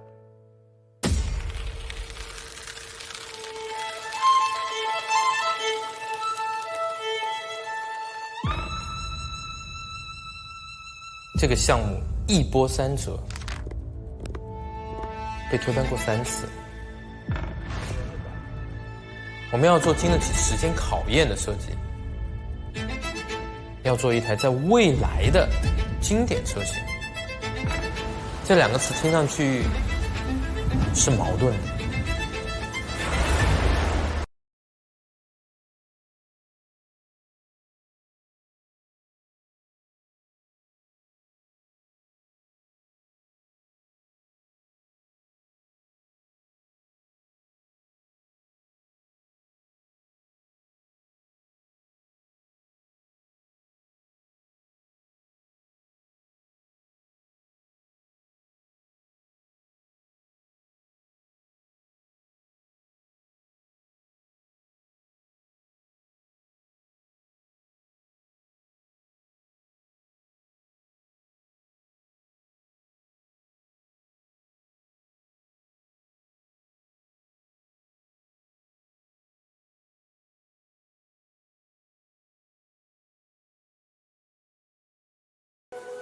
风阻就是科学，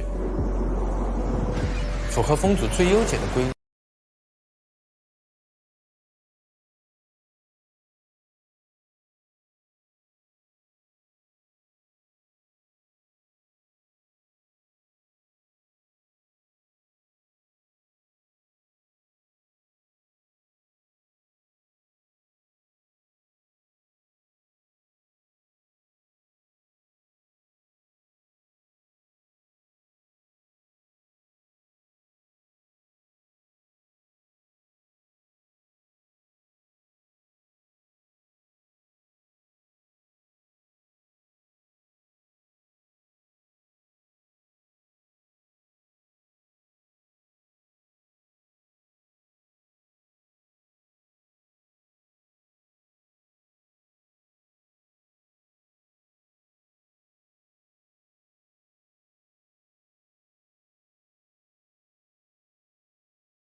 是不是特别漂亮啊？好，我们看过几位设计师的介绍以后，我希望大家了解了书期的设计原则，就是回归设计的本质，寻找符合直觉的美，寻找符合自然的美，做经得起时间考验的设计。那么在整个书期设计里面，我觉得做得最好，也是我们团队下力气最大的是什么呢？是比例和曲面。一个车好不好看，首先是比例。那么我们这个比例有多好看呢？首先我们做了3倍的棱轴比，这个车非常的修长；做了2倍的轮高比，这个侧面非常的轻盈低趴；做了1.36倍的宽高比，有了跑车感的姿态。这个比例是非常非常极致的。在一辆家用轿车上想做到这样的比例，需要设计团队跟工程团队具有非常强的实力，而且要下很大的功夫才能做出这种感觉来。那么很多人可能觉得舒淇像一辆顶级的跑车，因为跑车也往往在追求这么极致的比例。大家听懂了吗？是因为它的比例特别像跑车，所以你觉得特别特别的帅。好，那么我们这辆车呢，不仅仅是为美设计，我们还要提出呢，为功能设计、为驾驶性而设计。这个电动车啊，因为电池特别贵，所以这个我们都需要在整个驾驶过程中怎么降低能耗。那么在日常驾驶中，能耗40%是用来对付风阻的，最高的时候甚至到80%。所以在电车设计里面呢，如何降低风阻就成了头等的大事。甚至有时候啊，大家出了一些很新颖的设计，你第一眼觉得很怪，可能看多了也顺眼了啊，那么都是为了降低风阻。所以在讲风阻之前呢，我先科普一下啊。这是我全场唯一的数学公式啊，别怕，很简单，别怕，别怕。这个风阻呢，它就跟4个参数相关。第一个叫空气密度，就是你开车的时候那个空气密度，这个你决定不了。第二个啊，速度的平方，风阻是速度的平方。第3个叫迎风面积，就是车为什么要做得很低趴，是为了降低迎风面积。所以跑车都做得很低趴，它主要是为了降低迎风面积。第4条叫风阻系数。谈到风阻系数呢，我就再科普一下啊，在自然界里，你们所见过的东西里面，哪个东西风阻系数最低？雨滴。雨滴就是在重力、阻力和风一起刻画的最美的形态。雨滴的风阻系数呢只有 0.05。这里我再科普一个概念啊，我们风阻系数用的单位叫 count， 一个 count 呢是 0.001， 雨滴相当于是50个 count， 就是滴下来的50个 count。 好，我们在讨论的时候，我们就在想，我们怎么做出全球最低风阻的车？我们怎么能够降低风阻呢？当时我们在讨论的时候，大家就提出说，风是最好的设计师，大自然是最好的设计师，就是你就是要和风一起设计，拼命的去吹风洞，不停的去做测试，和风一起来搞，肯定能做出最优的形态。所以呢，基于这样的理念呢，我们做了大量细节的设计。比如说，我跟大家介绍一下啊，最优美的溜布造型，28度的 A 柱大倾角，17度的大溜背的这个轮廓线，风能够贴着车顶流过，和车身侧部的侧面的这个气流对冲，来降低车尾负压，能降多少呢？10个 count。水滴是50个 count 啊，这就能降10个 count。所以为什么电车的轿车都做成溜背，就是为了风阻。第2点，好，车身的曲线呢，我们原来做的 G3， 后来我们经过大量的测试以后，发现改成 G4 以后，能够降1个 count。可是人也是分辨不出来 G3 跟 G4 曲率的，但是风知道，就改了那么一点点，降低了1个 count。还有，我们现在都改了，这叫无边后视镜，因为这个后视镜啊，这个风阻特别大。当然，今天主要在国内不能使用流媒体后视镜啊，现在国标还不太允许。好，那么我们要做后视镜的时候，我们把它改成了无边框的后视镜，将迎风面积减少20%，而且做成了水滴状，也做成了这种雨滴状。好处是什么呢？降2个 count。我觉得我们这次做的最漂亮的是什么呢？他们说我的最爱就是极光雷达。以前我看所有的车，只要头顶顶个极光雷达都很难看。为了把这个极光雷达做好，我们专门跟极光雷达的供应商一起设计了整个极光雷达的结构，把极光雷达的结构跟车的结构是一起设计的，做成了一个鹅卵石状，然后和车顶浑然一体。我们真的花了巨大代价，最后呢，降了2毫米的高度，降了4个 count。我们做了大量的这种改进以后，各位，那么我们做到了什么样惊艳的风阻系数呢？那么全球最佳的风阻系数啊，在车辆里面就做到 0.2， 就算是顶级的了，最好的 0.2。那么这一次小米汽车的苏7做到了 0.195， 这是全球量产之中最低的风阻。这意味着极低的能耗和极其出色的续航表现。那么我们呢，在重庆中国汽研的风洞中心呢，做了大量的实测，然后呢，这里呢也跟大家放一段实测的视频。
所以这是一个非常非常惊人的表现啊，非常惊人的表现。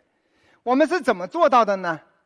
我们的团队先建立了数字模型，然后在数字模型里面做了超过1000次的仿真实验，接着做成游离模型。我们的游离模型改了300次以上，在1000天里面，然后再在风洞里做大量的实验。其实做游离模型的这个周期比想象的长不少。我们初期呢还是用的外包商的，后来我们自建了自己的游离实验室，花几千万引进了全球最先进的洗消设备，然后1天就能做完，大幅度的提高了我们修改的速度，每天迭代。就是这样，我们花了巨大的精力在寻找风阻的最优解。我有一次跟我们团队闲聊的时候，他们说这个工作量跟他们以前在国际大厂比相当于3.5倍，所以我们的团队是花了很大的力气做出这样惊艳的作品的。同时这辆苏七还有极其出色的空气动力学的设计，它有8组风道、17个真风口，然后贯穿整个车身。可能很多朋友们不太了解啊，这前面都是出风口。好，而且呢，我们还有很帅的电动尾翼，在急速行驶的时候能够提供130公斤的下压力，让整个汽车在高速行驶时获得更好的抓地力啊，抓地力。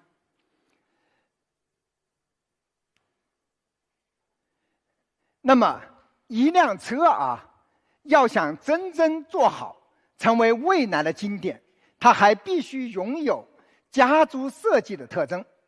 那么哪一些呢？是小米在苏七里面做的最惊艳的一些地方呢？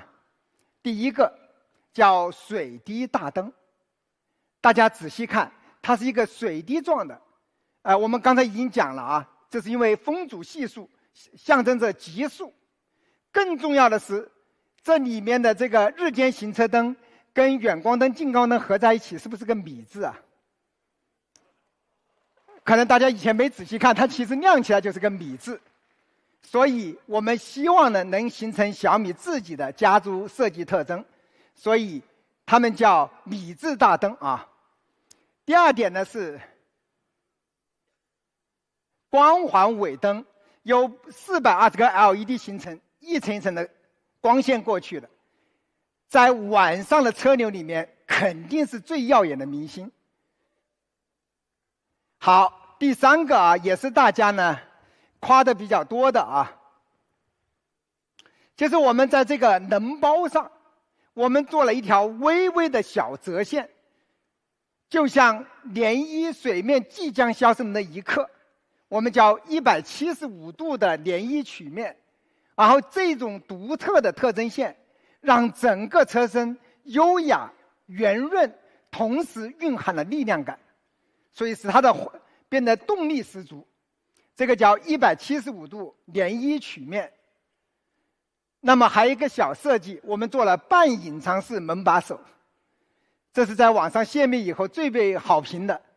因为这段时间不知道谁引起的，也可能是特斯拉引起的啊，用的隐藏式的门把手，在冬天呢经常被冻上打不开。那我为什么要做半隐藏的门把手啊？说实话啊，那个时候我还不是因为门把手被冻上，是因为洗车的时候经常洗不到，所以我借别人的这个凡是隐藏式的门把手，那个车只要一上车的时候，那门把手里面都有灰，哎呀，让我觉得难受的不行，因为它很难洗到。所以呢我们就设计了这种符合直觉的半隐藏式的门把手。接着我们再说车的颜色啊，颜色对车来说呢是很重要的，因为车的形面很大，尤其在不同的光线的折射下呢，颜色都是特别丰富的。所以呢，我们决定呢在大自然中寻找最美的颜色。首先我们要跟大家介绍的第一款颜色呢叫海湾蓝，这是一款有生命感的颜色，它取自于海平面下面的60米的颜色。海的颜色是极其丰富的，然后呢在海平面下60米呢，这里的海水最纯净，颜色刚好从绿到蓝的临界点，所以它是绿和蓝之间的临界点，然后这就是呢形成了我们苏漆的海湾蓝的颜色。所以这种颜色是特别特别漂亮的。开着苏漆出去，其实从清晨到黄昏，在不同强度的阳光照射下，整个海湾蓝会绽放出千变万化的色彩。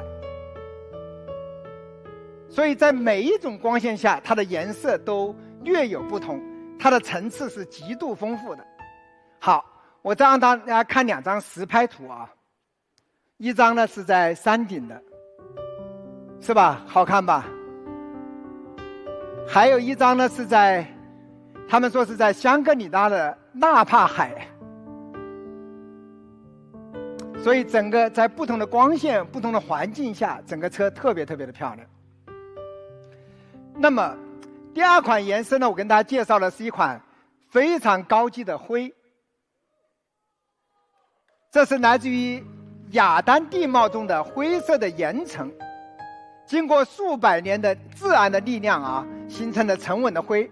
它的灰度呢是75%，既不过于明亮，也不过于沉闷，有一种宁静和平衡的美。那我们换个角度再看看啊，是吧？这种灰挺好看的啊。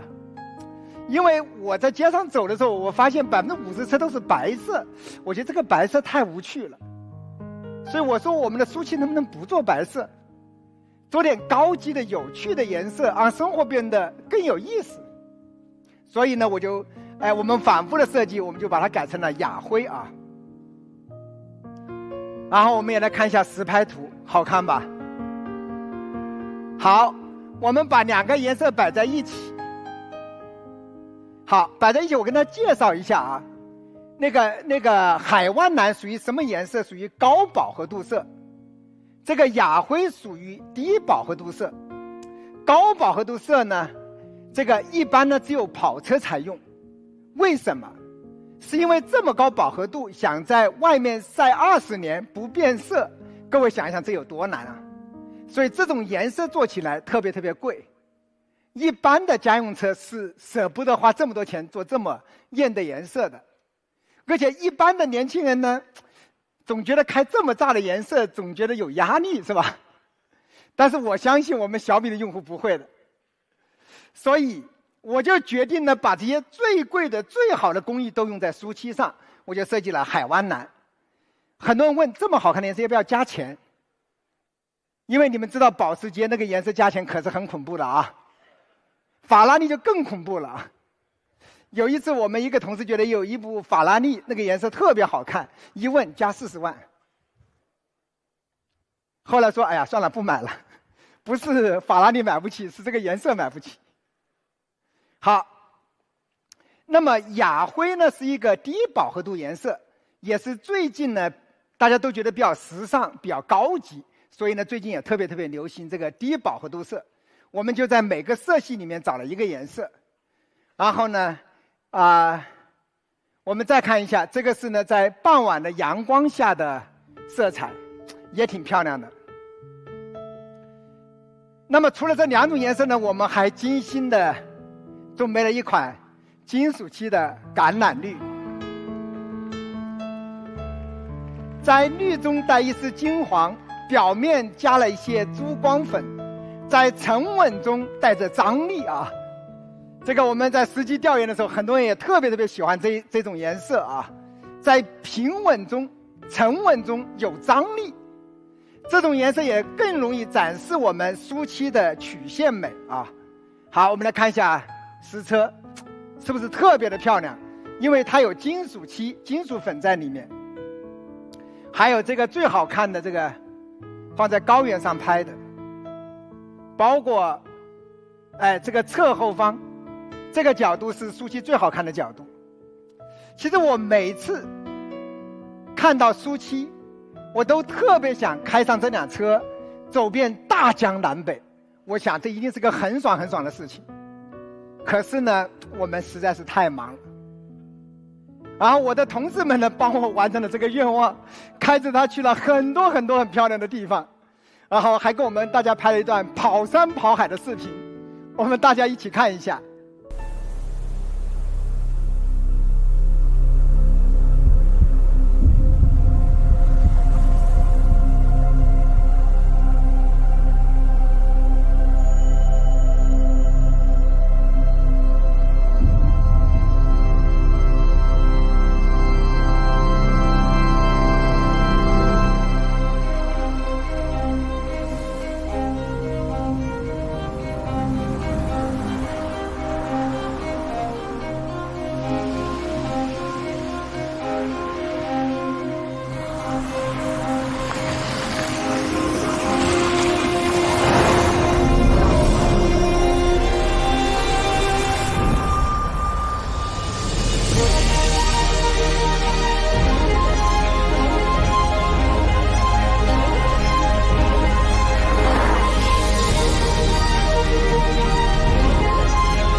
真的特别特别的帅，所以原来因为为了保密，所以呢我们拍的这个户外的视频特别少。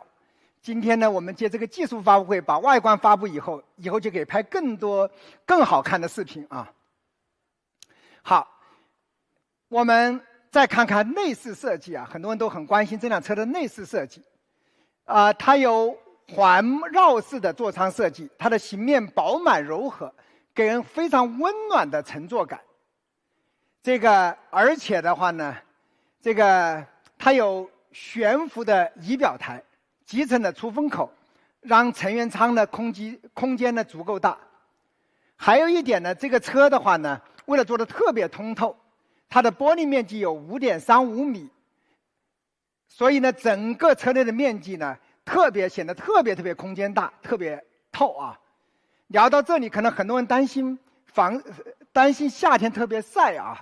其实这一点我们在第一天设计的时候就注意到了，所以我们做了全行业最顶级的防晒处理。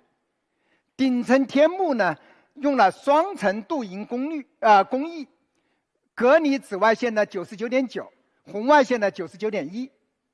其实除了这以外啊，前风挡是最晒的地方。我们前风挡甚至用了3层镀银技术，紫外线的隔离率呢也是99.5，红外线的隔离率呢也是97.6。所以等我们正式发布的时候，我们会跟大家做一个评测报告，它是今天这些车里面防晒性能最好的之一啊。然后座舱系统的话，拥有5屏联动的系统啊，我就不展开介绍了。还有呢，特斯拉带动了整个电动车设计的风潮，就是把所有按键去掉。但是我在试开了很多车以后呢，我觉得不方便，特别那些常用键都放到屏幕上的时候，你在开车的时候选的时候，说实话特别的不方便。所以呢，我还是坚持保留了几个常用键，因为这样会更安心、更好用。大家同意吗？那么我保留了哪几个键呢？那大家看一下，我保留了空调温度调节、空调的这个风量调节，大家同意吗？我还加了2个键，不常用的。第一个键我加了电动尾翼调节、空气悬架调节，我加了2个键。各位知道为什么吗？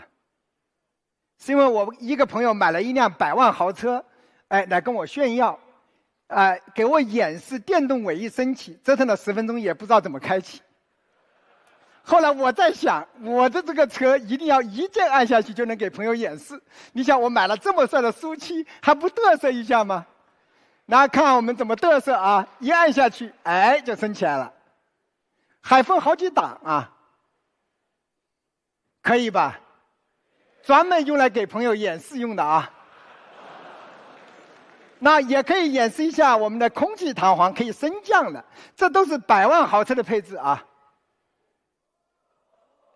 好放这么一个长运件还有一个原因就是有些地下车库坡道比较大，容易蹭底，你把这个空簧升起来，下地库也还是蛮实用的。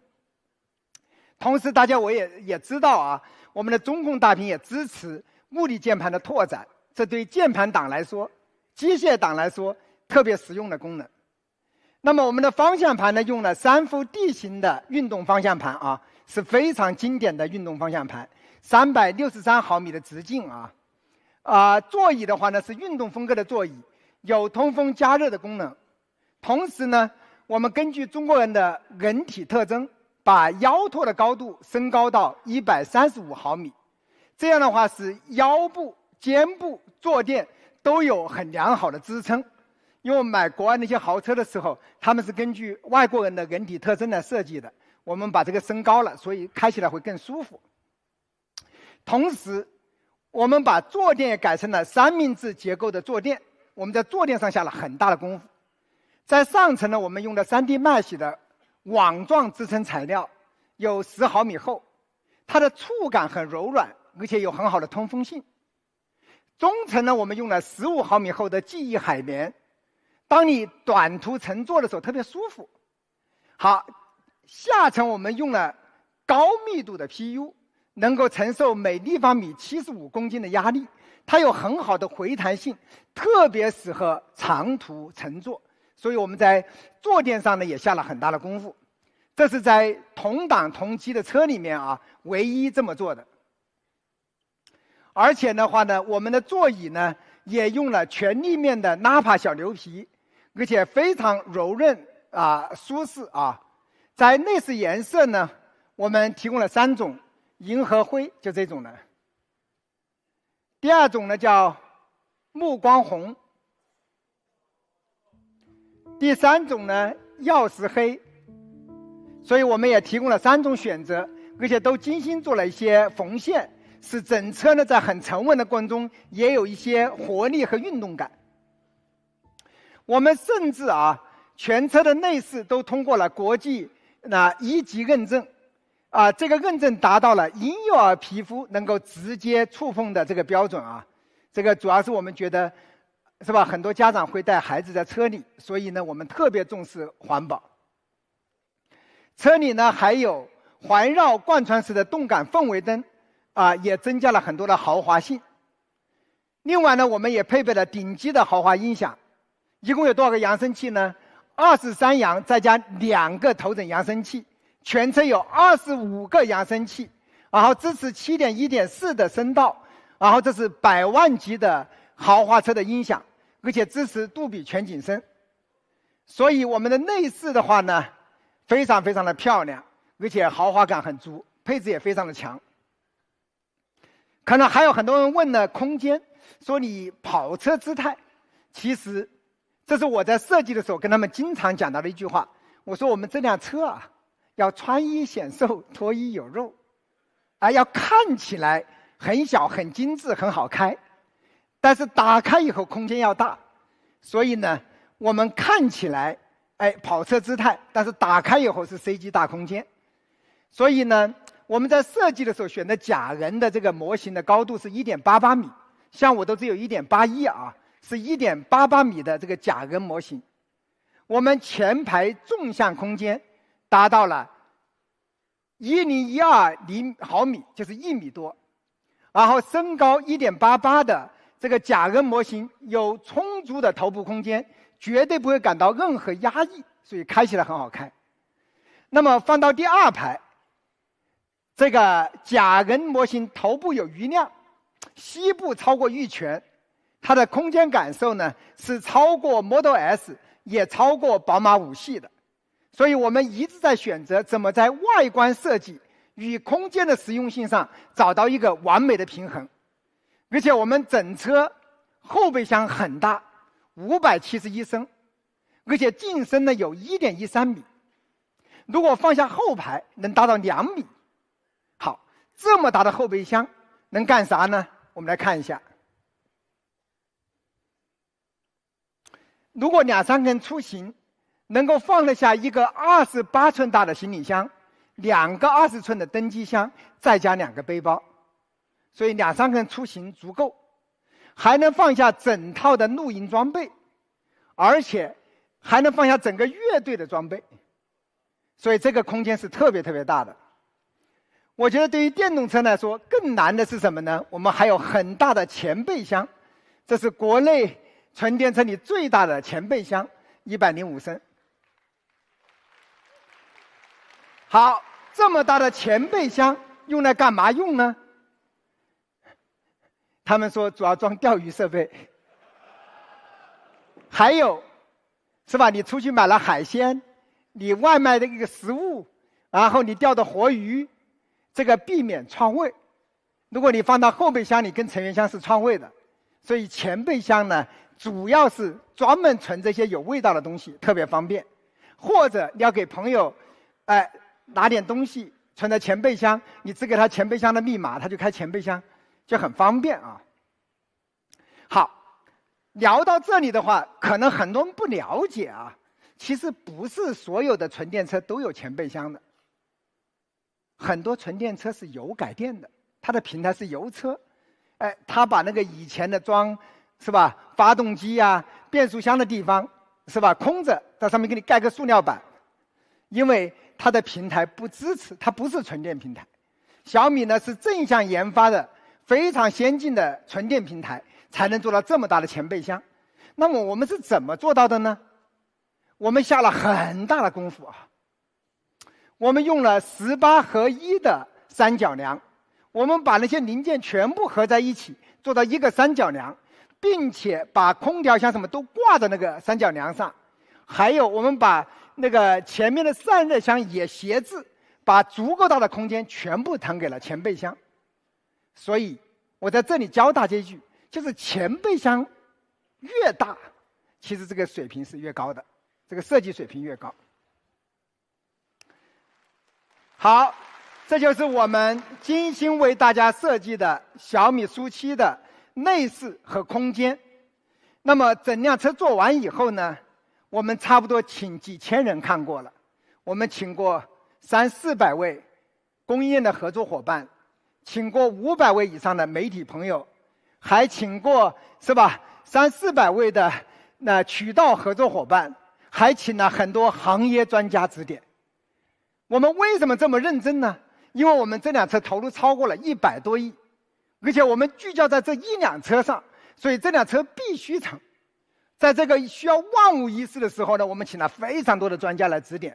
在这里呢，我也诚挚的对这些提过意见的朋友们表示感谢啊，谢谢大家。我们还请了很多国外的专家来点评过我们的车，来给过我们很多很多的设计意见。我这里介绍一位，就是设计大师Chris Bangle。Chris Bangle 的话呢，可能大家不了解啊，他是全球最知名的10大设计师之一啊，汽车。他以前在宝马做设计副总裁，干了17-18年吧。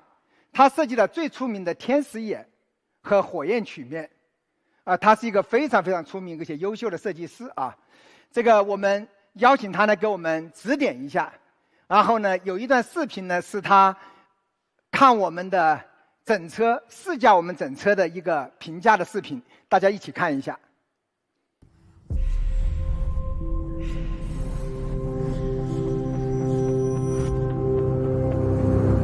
How the car relates to us in our lives.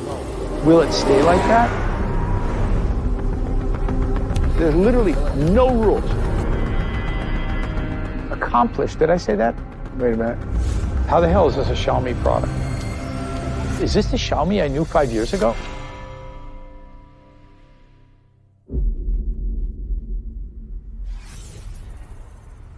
We're going to look at cars. How cool is that? This is it? Wow, cool color. Just looking at the proportions on the car. Very balanced car. This is a model you guys made? This is production car. That's really nice. May I? Really nice interior. Super impact. Where my eye wants to take this thing is make a long tail out of it. This comes down to about here. This line here and this line here. There's a ton of radius on that thing, but you don't see it. And guys, you can be very proud of this car. It's a really excellent design. It's not over-designed.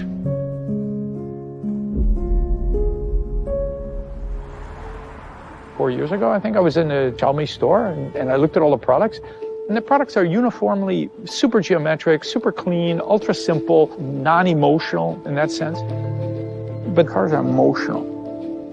I see this vehicle for Xiaomi as being an emotional entry point. It's kind of crux point in there. How you perceive things impacts you. Space, light, hearing, touch.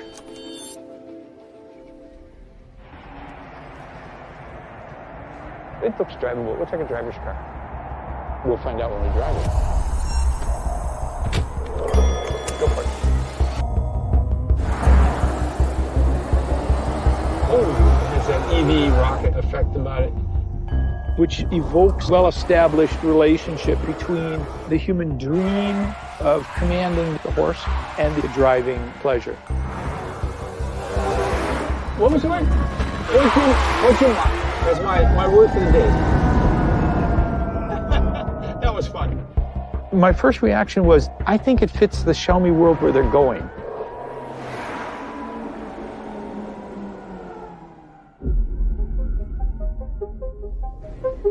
We're trying to get into a world automobile market and prove our competency in making a vehicle.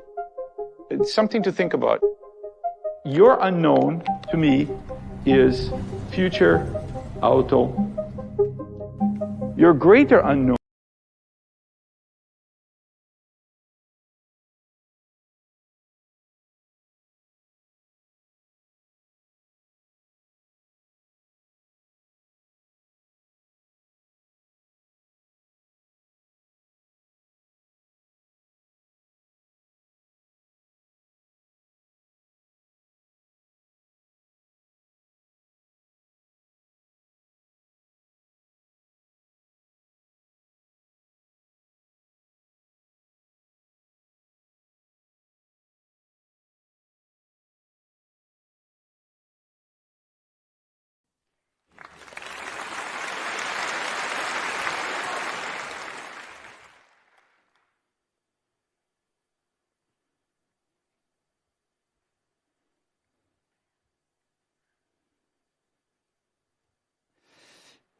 班哥先生的话呢，试驾我们的车以后评价特别高，见到我以后呢，特别的激动。他说呢，这个设计完成度非常高，而且呢，没有一般电车设计的肥厚感。可能很多车的渲染图很好看啊，各位可以去他们的专卖店去看一下的时候，电车设计的很多车都很肥厚啊。而且第二个呢，这个车非常好开，驾驶性十足。而且这辆车呢，他觉得对小米来说是一个非常好的开始。他本人呢非常激动，我当时呢就邀请他呢做小米汽车的设计顾问，他就很欣喜的接受了。我也希望班克先生呢未来为小米汽车的设计呢提供更多的灵感和创意。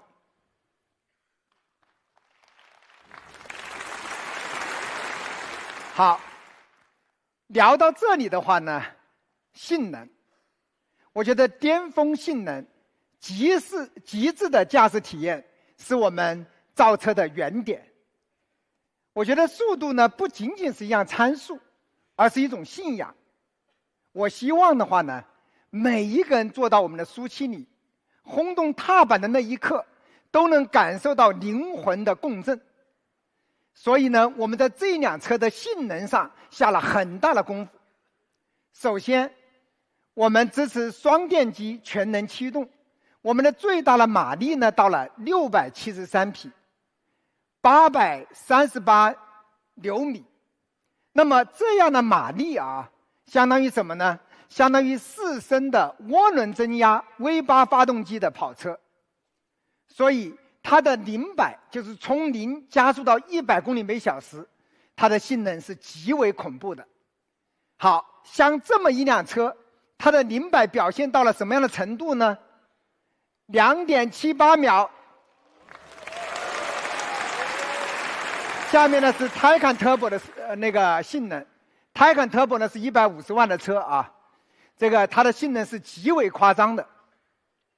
而且除了0-100以外啊，我再给大家科普一下，我们很多友商在介绍车的性能的时候，基本不谈最高时速，因为你要保证极好的0-100，再保证最高时速的时候是很困难的，这个很难得兼。那么我们来看一下苏7啊，它的最高时速到了265公里每小时，是吧？也超过了 Taycan， 也超过的 Model S， 所以它的性能极为出色。而且呢，在中后段加速的时候呢，还能体现更为强大的实力。比如说，从0到200，它只有10.67秒，0到200。Taycan Turbo 呢是11.05秒，几乎在所有的这些比赛里面，小米苏7都能全面领先，就包括大家经常比的80到120、120到160、0到400的直线冲刺，所以这辆车呢，应该是全面碾压了 Taycan Turbo 吧。在性能上说的谦虚一点啊。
这是一款驾驶性能极其强大的，堪比跑车的一辆车啊！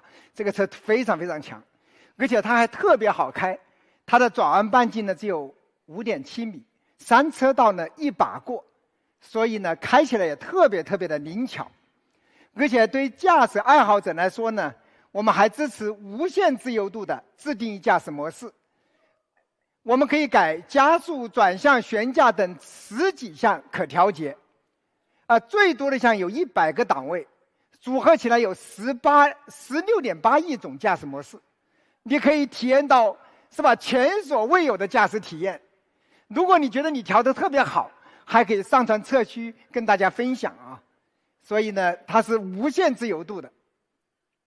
当然，它还有跑车最经典的 Boost 模式，是吧？一按下去，就像加氮气一样，能够20秒的这个超额扭矩输出，血脉奔张啊，是吧？大家知道这个功能吧？就经常看那个赛车的那些游戏的时候，这是 Boost 的键。还有一个键，还有一个模式叫弹射起步。好，我们来看一下。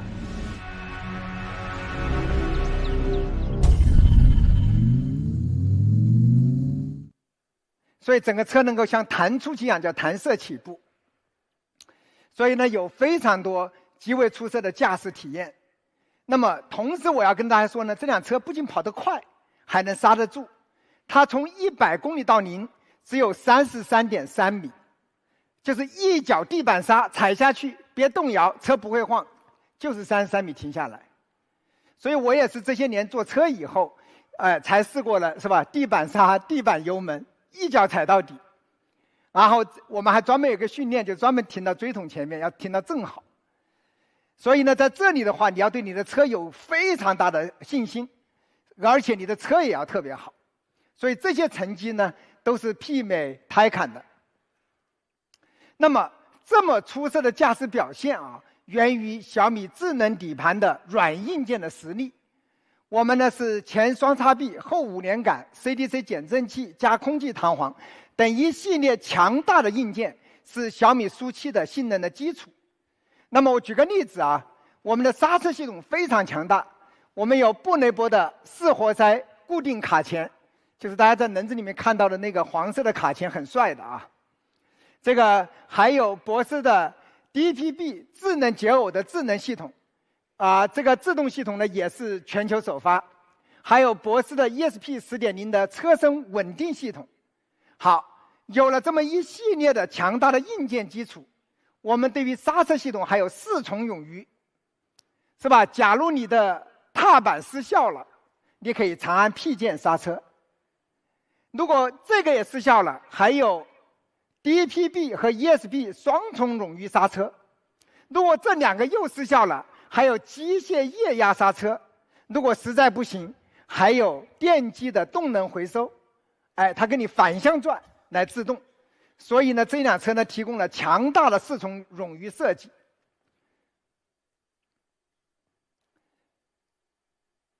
我们的话呢，也自研了这个底盘的控制算法，具备了全维感知和全局协同控制的能力。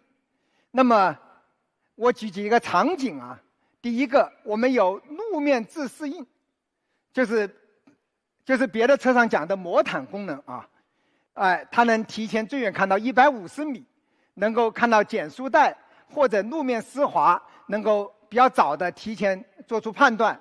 这样的话呢，能够穿越这个颠簸的路面啊，如履平地啊。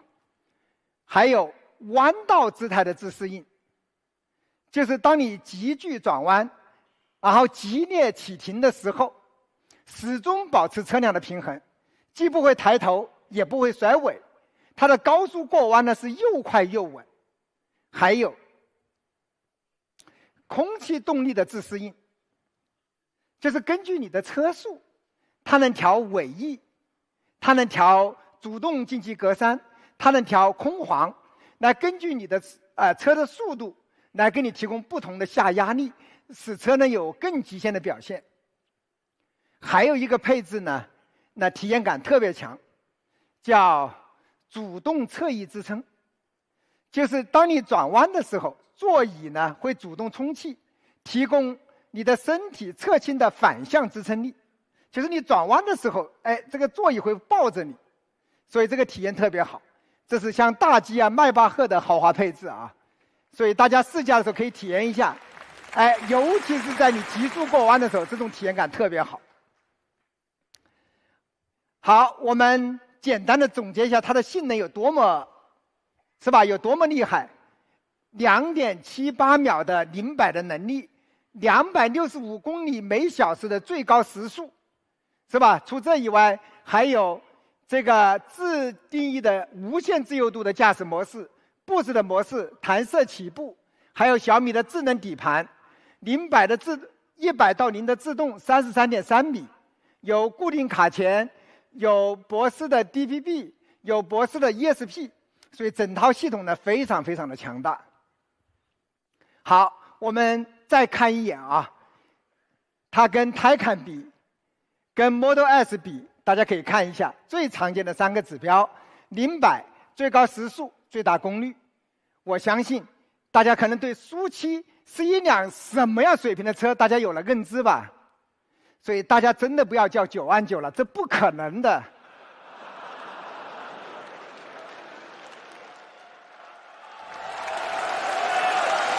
好，我们来看一下续航。好，续航的话呢，我们搭载了101度电，这个电池呢是我们跟宁德时代做的麒麟电池，3元锂的电芯。我不知道大家对这个有没有认知啊？因为电池特别贵，特别贵。只要是100度电、3元锂、宁德时代这3个叠在一起，就意味着10几万的成本。10几万的成本，只要能用得起这样电池包的车，均价都在40万以上，好吗？所以说14.9万的人也不用再讲了，好吗？我觉得我们还是要尊重一下，是吧？科技啊。好，像这样的车的话呢，能够做到800公里续航。哎呀，大家说800公里续航，人家都1000多公里啊。800公里续航，大家看啊，在4能驱动情况下，它是中国市场表现最好的四驱车。因为当你动力很强的时候，还要跑800公里。这辆车是既跑得快、续航又强、长得又漂亮的车。这是360度无死角的一辆车啊！大家可以看一下，它跟Taycan比，Taycan只有527公里啊，我们看到了800公里续航。尤其是在这样的动力的情况下，因为动力越快，它还是会耗电啊，所以做到了800公里续航。那么快充，5分钟220公里，15分钟510公里，我想足够了吧？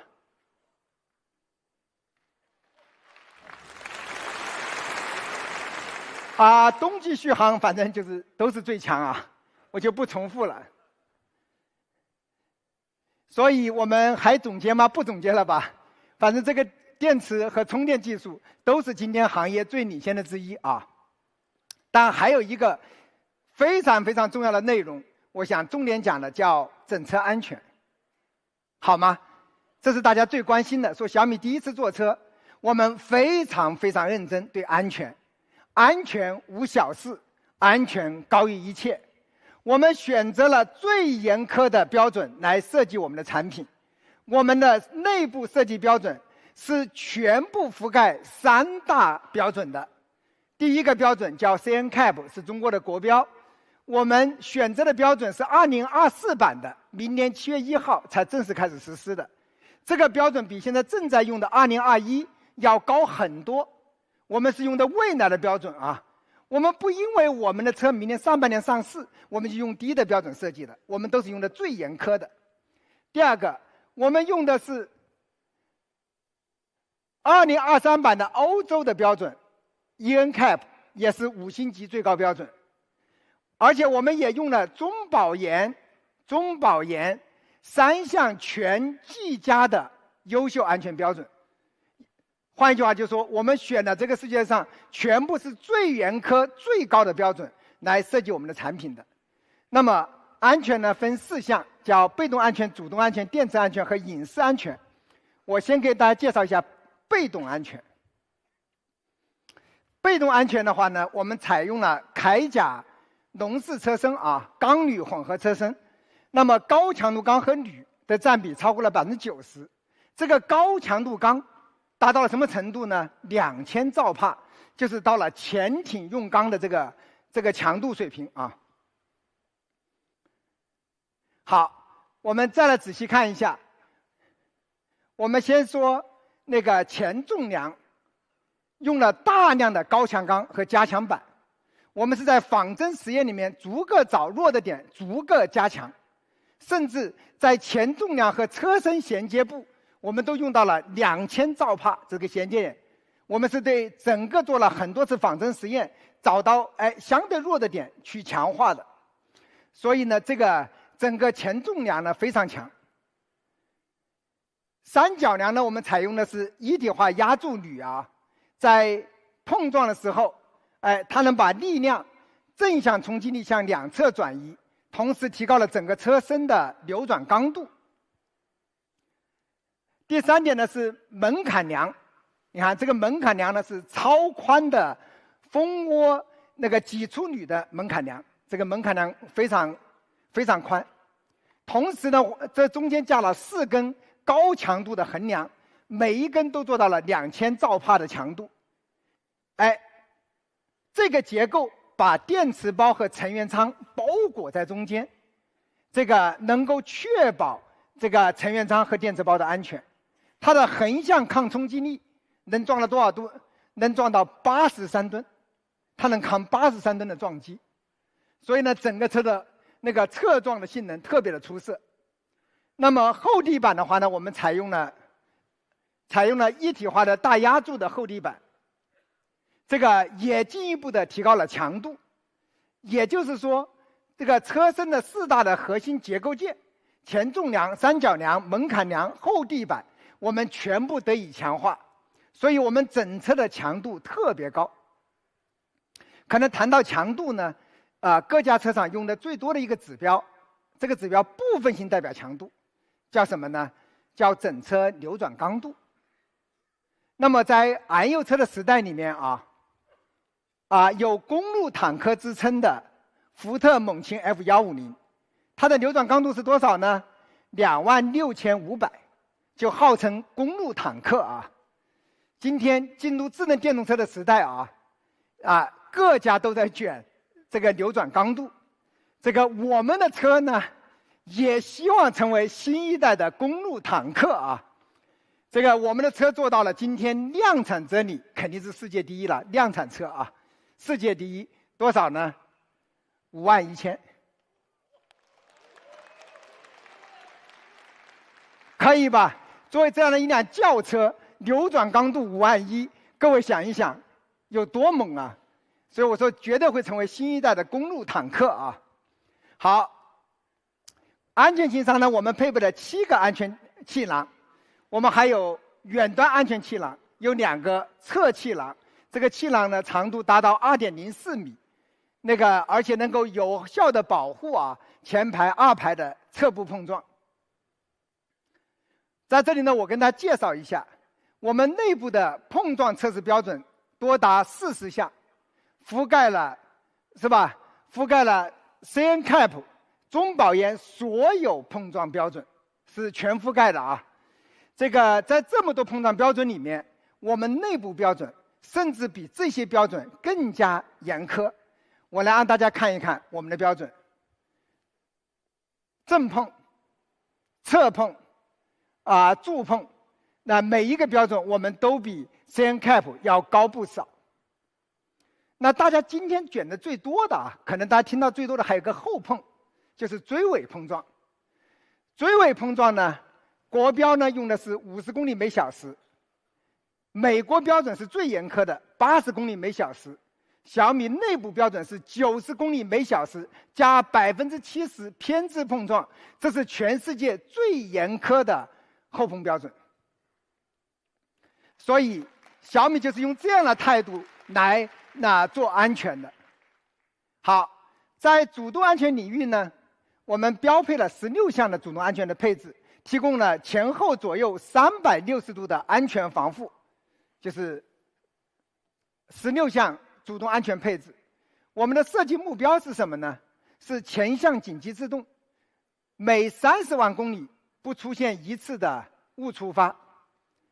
我们自研了仿真验证系统，全链路无损，还自建了中国特色的超大规模的场景库，覆盖了国内大多数的道路场景，使确保验证效率提高了200倍。就是我们内部做了一整套仿真系统来提高验证效率。同时呢，我们还做了4D 的时空标注，就是我们识别场景里面所有的物体，同时标注速度跟加速度，我们就能预测车辆和行人未来的行动轨迹。而且我们针对国内常发的2轮车的事故进行专项的逐一优化，每一个场景我们都做了优化。这样的话呢，我们能够保证在这样的场景下也有很好的安全表现。比如一个夜间2轮车横穿路口，有时候人还没有看到的时候，车已经看到了，自动刹停了。所以这些呢，我们做的都特别细了。那电池安全大家知道我们除了和宁德时代一起做了麒麟电池之外，而且我们和宁德时代还一起做了整个倒置电芯技术。这样的话呢，使安全系数得以进一步的提升。还有隐私安全，隐私安全是一个科技公司应该我们最强的地方。我们提供了全域的安全保护，从底层到应用层，从单设备到跨端。我们还设计了多账号系统，账号专人专用，数据是隔离的。就算你的车辆送修，维修人员也无法调用你的隐私数据。而且这个跨端传输的时候，我们还能做到端到端的也都是加密的。所以呢，我们是全链条每个地方都做了安全隐私保护。所以我们总结一下啊，在4大安全领域里面，我们全部采用了最严苛的安全标准。这就是我为大家带来的小米书7。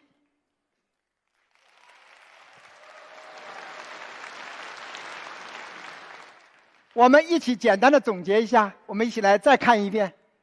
首先，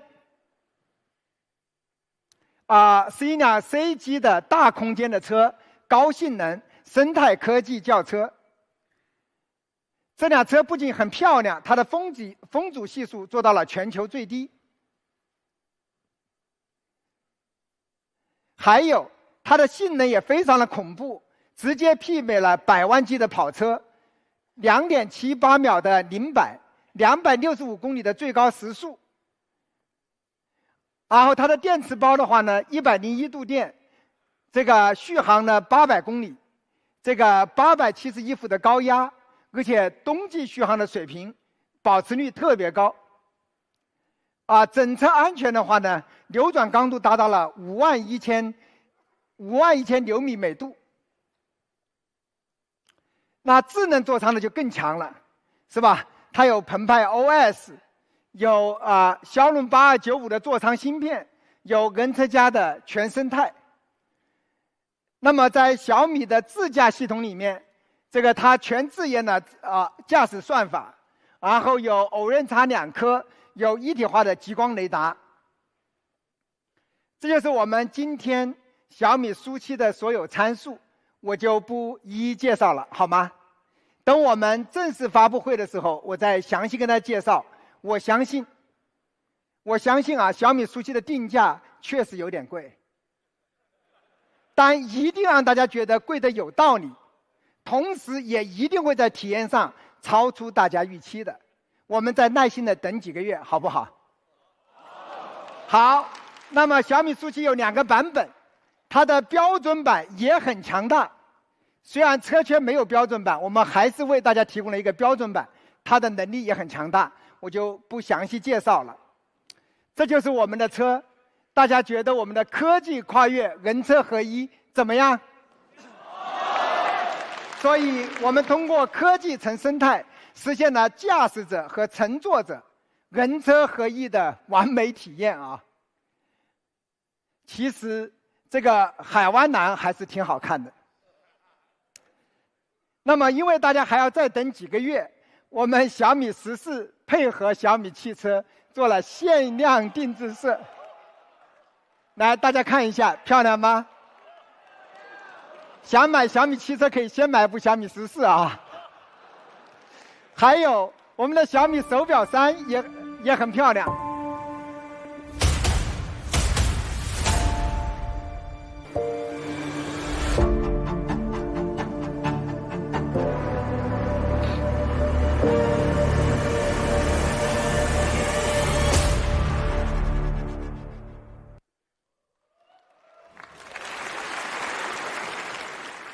小米手表3也做了一个限量定制色，很帅的当然我戴的不是很漂亮。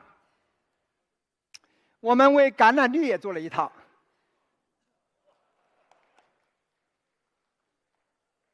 这个定价呢，跟以前完全一样跟小米14和那个手表3的定价完全一样。那个现在呢，在小米官网已经开放销售如果各位喜欢的话呢，可以前往小米商城选购好，同时呢，很多人特别关心我们小米汽车的进展，我们也开通了小米汽车的公众号。如果大家关注小米汽车的公众号，我们每小时送一部小米14的限量定制版，好不好？这样大家幸运者就可以不花钱买一部小米14的定制版了，好吗？要不大家可以现在掏出手机关注一下，说不定你的运气挺好的。好，那么到这里，大家想不想看一下实车？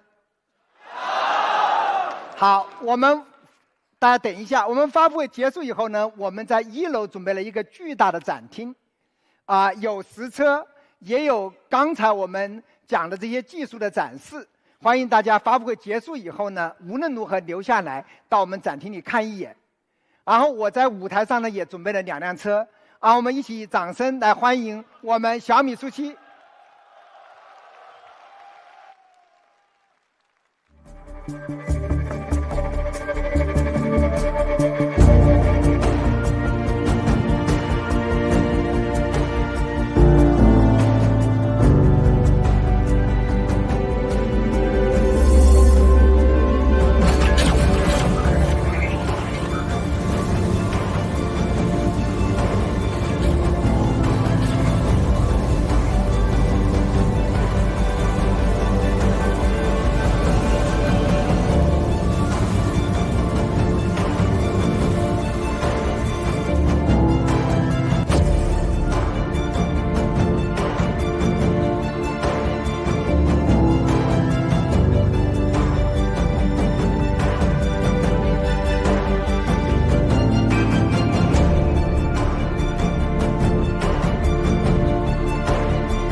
这就是我们小米SU7海湾蓝，大家看到他们怎么上来了吗？他们是由我们小米 Pilot 无人驾驶开上来的啊。还有这边是我们的雅辉，好看吗？所以我们的车姿非常的低趴，非常的流畅，整个车圆润又有极强的张力，运动感十足，特别的漂亮。所以我诚挚邀请大家，发布会结束以后，无论如何到我们的展厅看一眼。发布会讲到这里啊，说实话，我还有不少心里话，想借这个机会跟大家聊几句，要不大家再等一会儿。在过去的1003天里，我经常想起2021年3月30日那个晚上，我们正式宣布了造车。其实那几天我感冒特别严重，嗓子沙哑，在上台前我连讲话都非常的费劲。其实我都不知道我怎么完成1晚上的演讲，但现场米粉的情绪极度的昂扬，也极大的鼓舞了我。当时我特别激动，我就脱口而出说，我愿意押上我全部的声誉，去完成我人生中最后一次创业项目，为小米汽车而战。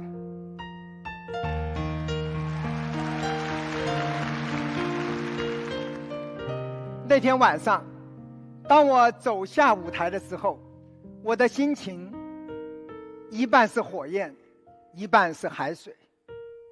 因为之前我投资过几家新势力，也投资过不少跟车相关的公司，我知道造车真的是太难了。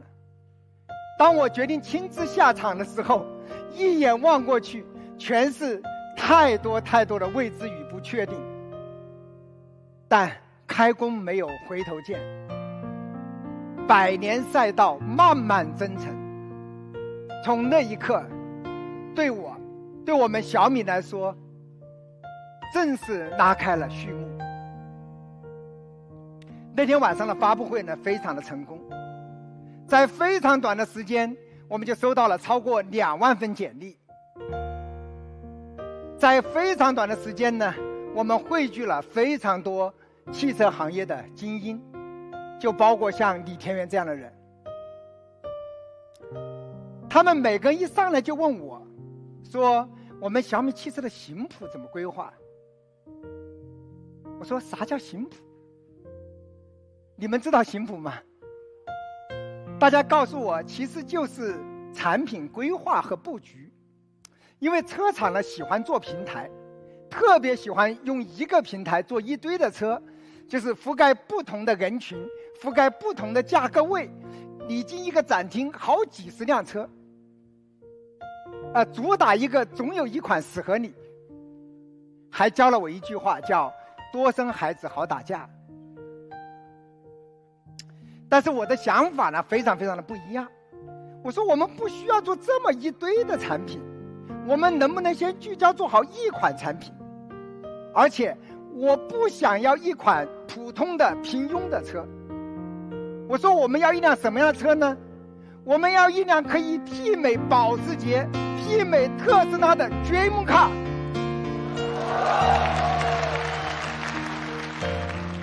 所以从那一刻起，我们就舍弃了所有的捷径，选择了一条最远也是最难的路，就是从底层核心技术做起，不急不躁，10倍投入，认认真真做一辆好车。而且我们有足够的耐心，要用15年到20年的奋斗，一点点把这件事情做成。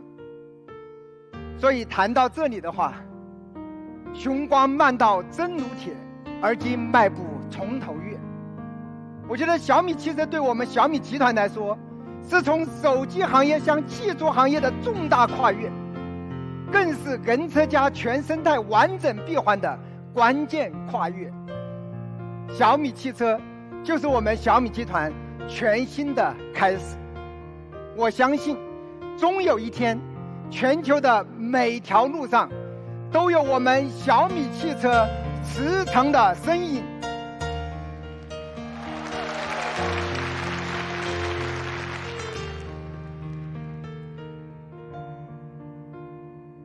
再过3天，2023年就要过去了。回想过去这1年，我们每个人可能都有非常多的感慨。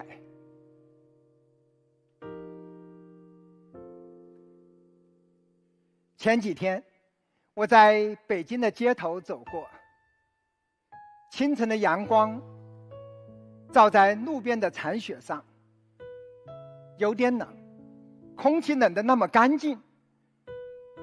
偶尔停下脚步，看着来来往往川流不息的车流，仔细一看呢，绝大部分车都是一个人独自开车的身影。看着这些身影，我不由得想，他们一个人开车的时候，他们在想什么？他们会为什么事情高兴，又会为什么事情烦恼？马上就是新的一年，他们在新的一年里又有什么样的憧憬呢？看着这些一闪而过的身影，我突然的有了一丝的冲动，我想为这些陌生人加油。我甚至还想跟他们说，这1年真的辛苦了。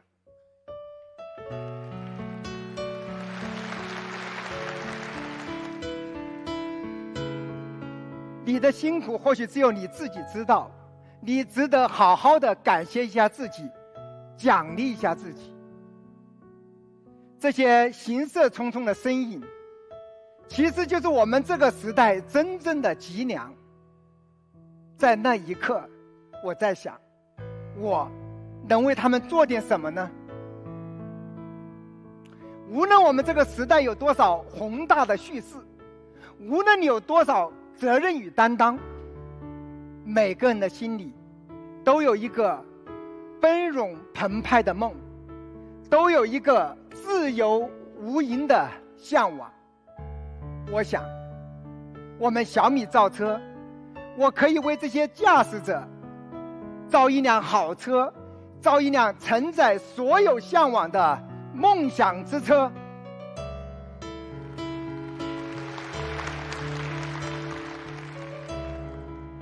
我希望这辆车能成为你最默契的伙伴，永远与你心意一致，陪你去往任何你所向往的地方。既能在吐鲁番的戈壁上巡行，也能在纽北的赛道上驰骋；既能陪你徜徉在海边的椰林大道，也能陪你自由穿梭于繁华的都市街头。我希望每一脚的油门，每一次的过弯，每一下的刹车，都能让你享受到人车合一的掌控感。我希望在这辆车里，你感觉到的不仅仅是舒适，还有难得的自在和放松。无论是稍事休息，还是晚上下班回家前，你都愿意在车里再待一会儿。这辆车要让你拥有对生活全部的掌控，因为只有确定的掌控，才给了我们内心真正的自由。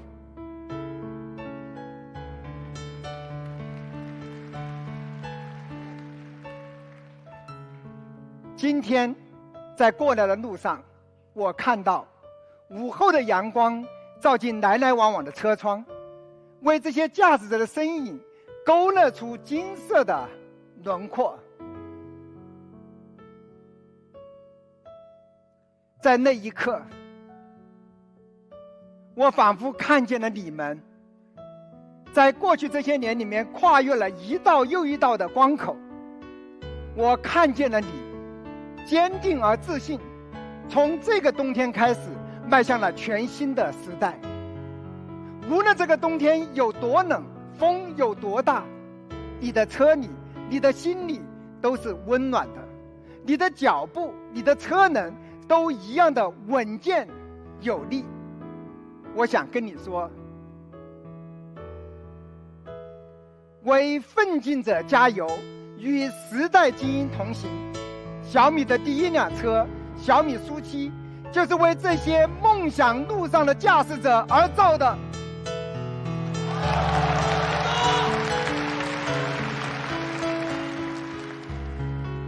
自信人生永远宽广，不断向前的成就，就是对人生最好的奖励。